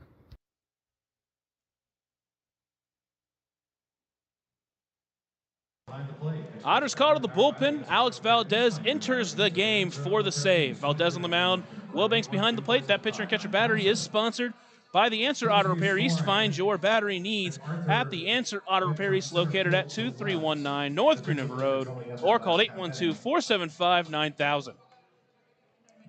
Valdez enters in this ball game. J.J. Cruz in to play second base. We already told you about Davis going into center field. So we're caught up there on the defensive alignment for Joliet. Valdez had a really good series against Mississippi. He came in some tough spots and really showed out. Entering this game with a 3.68 ERA. Came in Mississippi with runners at second and third and one away. Struck out both batters he faced in that inning. Then pitched a clean eighth inning, earning a win, his third win of the season. And now he comes in for the save here in this game. Obviously, a spot that struggled in early in the month. Had a couple of save opportunities in Florence. Didn't convert either of them. But he's here back at home. He faces the 9-hole hitter, Drew Stengren. First pitch misses low for ball one. Garrett Crowley, who pitched both ninth innings in the last two games, not being used here. 1-0 breaker finds the zone. Make it 1-1. Again, Valdez has been excellent for the Otters this season.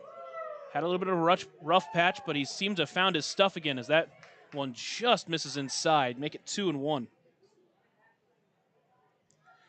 Top of the lineup is waiting on deck. Valdez agrees. He winds. There's the 2-1 pitch. Chopper towards third. It's going to be a tough play. Pierce brings it in. Throw to first is going to be in time. They get the first out of the inning. Pierce brings in the slow chopper, and with one away, back to the top of the lineup, Liam MacArthur. The left fielder and Hoosier Lottery strikeout batter, 28, Liam MacArthur. With one away, he steps in 2 for 4, a double and a single. Also grounded out and flew out as Valdez will ask for a new baseball.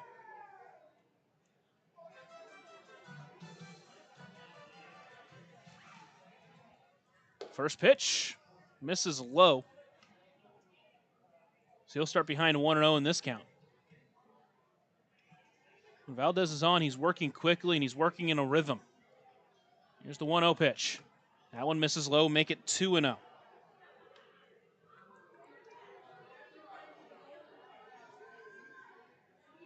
Valdez trying to earn save number 12 in his professional career. 2-0 pitch, that one misses low. 3 straight pitches missing below the zone. And now he has to work from behind 3-0. Trying to keep the tying run off base. Joliet has scored a run in each of the last 2 innings. 3-0 pitch, that one finds the zone. Make it 3-1 now. Both teams with 8 hits in the game. The Otters with 6 runs, Joliet with 5. 3-1 pitch, that one misses high, ball 4. So with 1 out, the tying run on first base. And it brings up Ian Batty Paglia. The Otters finally found a way to keep him off base last time, trying to do the same here. He's 2 for 4. Reached his 3rd time up to the plate on an error, but really essentially used his speed to get there.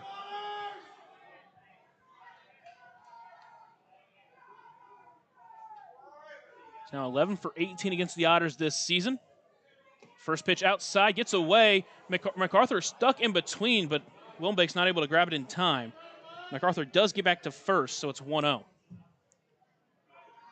Almost had a chance to gun him down back at first as he went back. Wilbanks did a good job at keeping around him, though, to keep MacArthur at first base. You want to keep that tying run out of scoring position. It's the 1-0 pitch. Outside ball 2. Valdez has started to struggle finding the zone, and here comes Logan Brown from first, and now Wilbanks in from behind the plate to have a chat.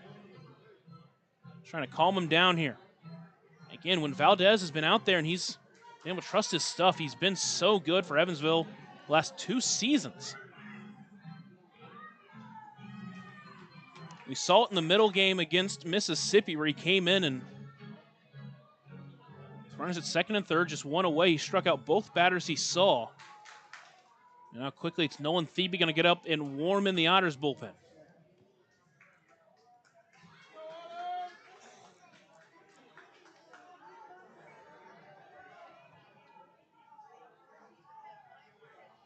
Here's the 2-0 pitch. That one finds the zone at the knees. Great pitch there from Valdez. Make it 2-1. In his first appearance of the month against Florence, gave up 4 runs, 3 of them earned on 3 hits, 3 walks, 2 strikeouts.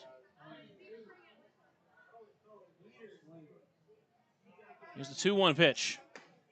That one finds the zone. Back-to-back pitches in the outside corner. And the count's 2-2. Batty Paglia not a fan of those calls. Valdez back in the count at 2-2. Comes set, looks at first base. Now comes to the plate. 2-2 pitch low and away, gets away from Wilbanks. MacArthur's going to take second base. Count runs full. So Valdez pulled the off-speed pitch there.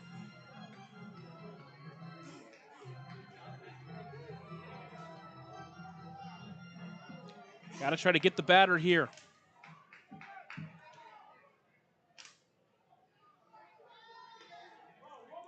Valdez sets. Looks back at second and delivers the payoff pitch. Fouled back. Batty Paglia just stays alive. Batty Paglia batting in the 2-hole. One of the 2 slammers above a 300 batting average. Starting to get 2 hits tonight.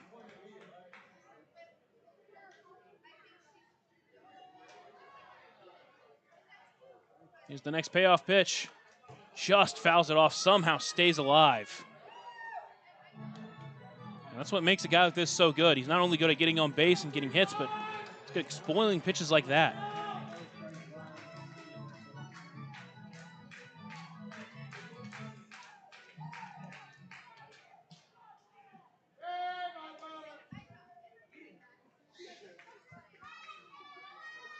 Valdez looks back at second and delivers the next payoff pitch.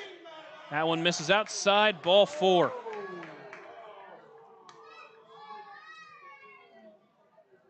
Now runners at first and second with just 1 away. To Chris Davis. And now Max Peterson's going to come out of the dugout and probably go to his bullpen. See if he does that or just has a chat. Hasn't made the decision yet.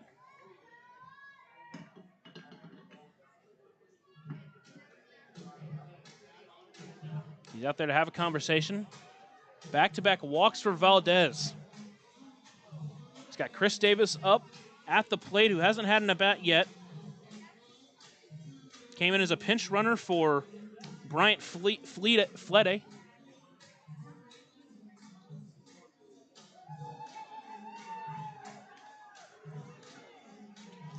Was moved into center field after the injury to Contreras. Steps in a big spot, tying run at second base, go ahead run at first. Valdez still out there.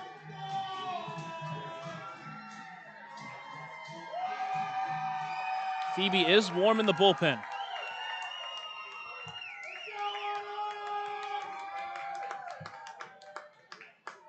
Davis steps in with a .242 batting average. First pitch from Valdez, swinging, lifted into left field out of play. Out in front of this batter, 0-1. Overhead foul ball brought to you by Heads Construction. Choose the best and never regret it.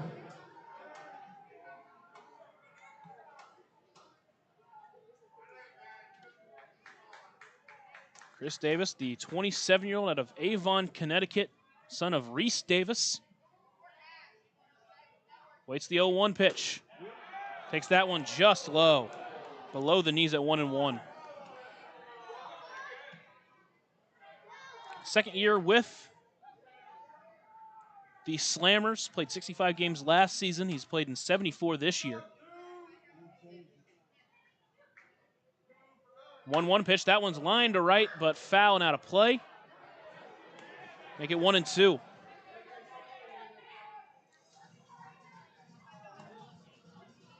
Played 2 seasons in the United Shore League. Played his senior college year or college season at Duke. Played his last 2 years at Duke.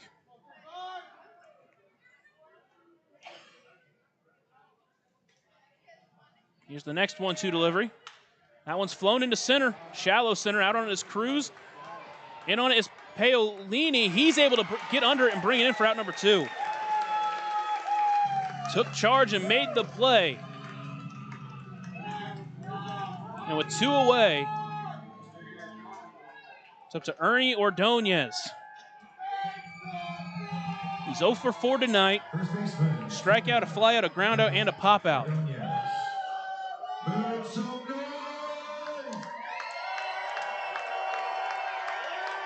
Crowd gets them with their feet, making some noise, trying to root on their home team to a big series opening win against these Slammers. Tying run at second base. Go ahead run at first. With Batty Paglia's speed, an extra base hit might give him the lead.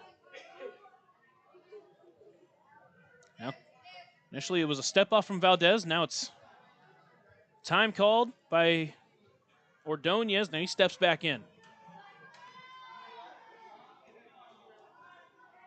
Ordonez just in his 4th game with the Slammers. First pitch out in front of the off speed. Starts behind 0-1.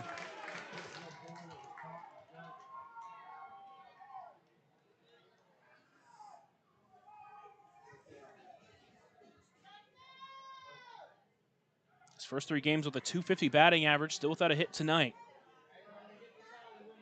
0-1 pitch. That one's popped up right side.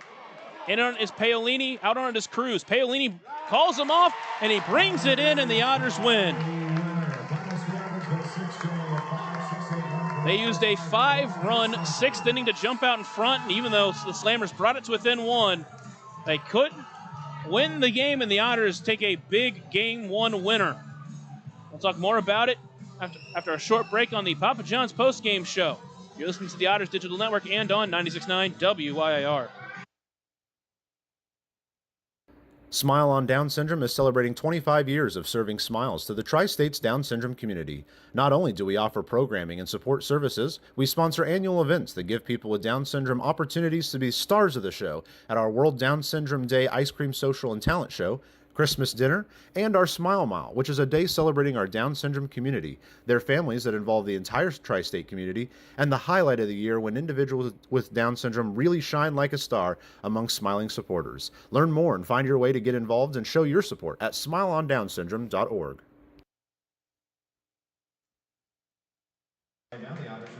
Welcome into the Papa John's post-game show. Evansville wins 6-5.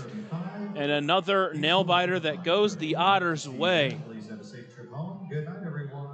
They sent out Ryan Welty for his 6th start of the season, and he struggled a little bit in that first inning. Joliet put up 3 runs early. Really put Evansville behind the 8 ball. The Otters would get a run of their own in the first.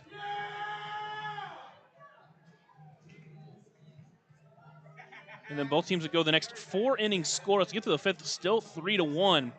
And then the bottom of the 6th inning, Evansville finally gets a big inning. Just kind of waiting for it. Pierce started with a ground out and then a walk to Graham Brown, a single by Logan Brown, followed by an RBI single from Keenan Taylor that scored Graham Brown. And then Stephen Paolini, the big hit in tonight's ball game, the 3-run shot that gave Evansville the lead. But it didn't end there. JT Benson singled, stole 2 bags. Wilbanks would walk. And then Darrell Jackson would strike out swinging. But on that wild pitch, it would score JT Benson the 6th run of the game. Evansville would have chances to add on, especially with the bases loaded in the bottom of the 8th, but didn't.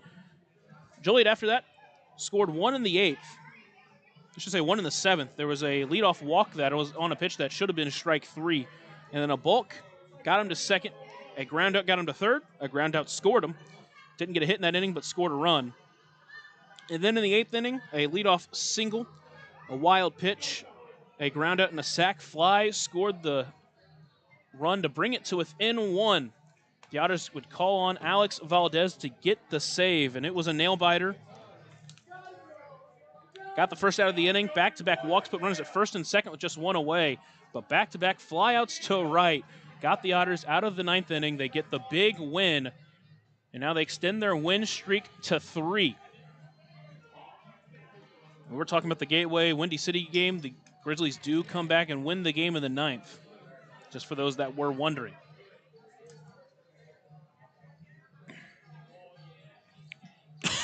Sorry. Jackson Maloof is going to earn his first career win as he was on the mound when the Otters took the lead. Alex Valdez is going to earn his 6th save of the season. A good bounce-back performance for him in that spot. Again, he had blown 2 straight saves when called on. But he goes out there and gets the job done. Is a little bit shaky, but got the job done nonetheless. And the Otters get a big win.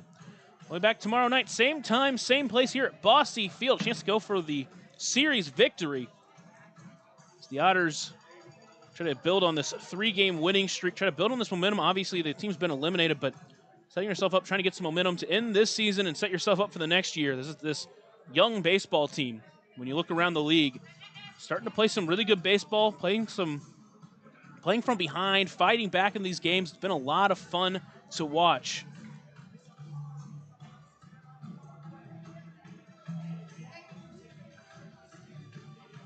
The Otters tomorrow night send Braden Scott to the mound. He has a 3.83 ERA and 17 starts, trying to bounce back after a shaky start in Windy City. Last time he was here at home, his excellent 7 shutout innings with 11 strikeouts. Still holds the lead in the Frontier League for strikeouts, so expect a big bounce-back performance tomorrow night. It's going to be a fun one here at Bosse Field for Saturday Night Baseball. But, as I mentioned, you'll have to wait till tomorrow for that one. But until then, that'll do it for me. I'm Lucas Macklin signing off. And as always, have a blessed night, Otters fans.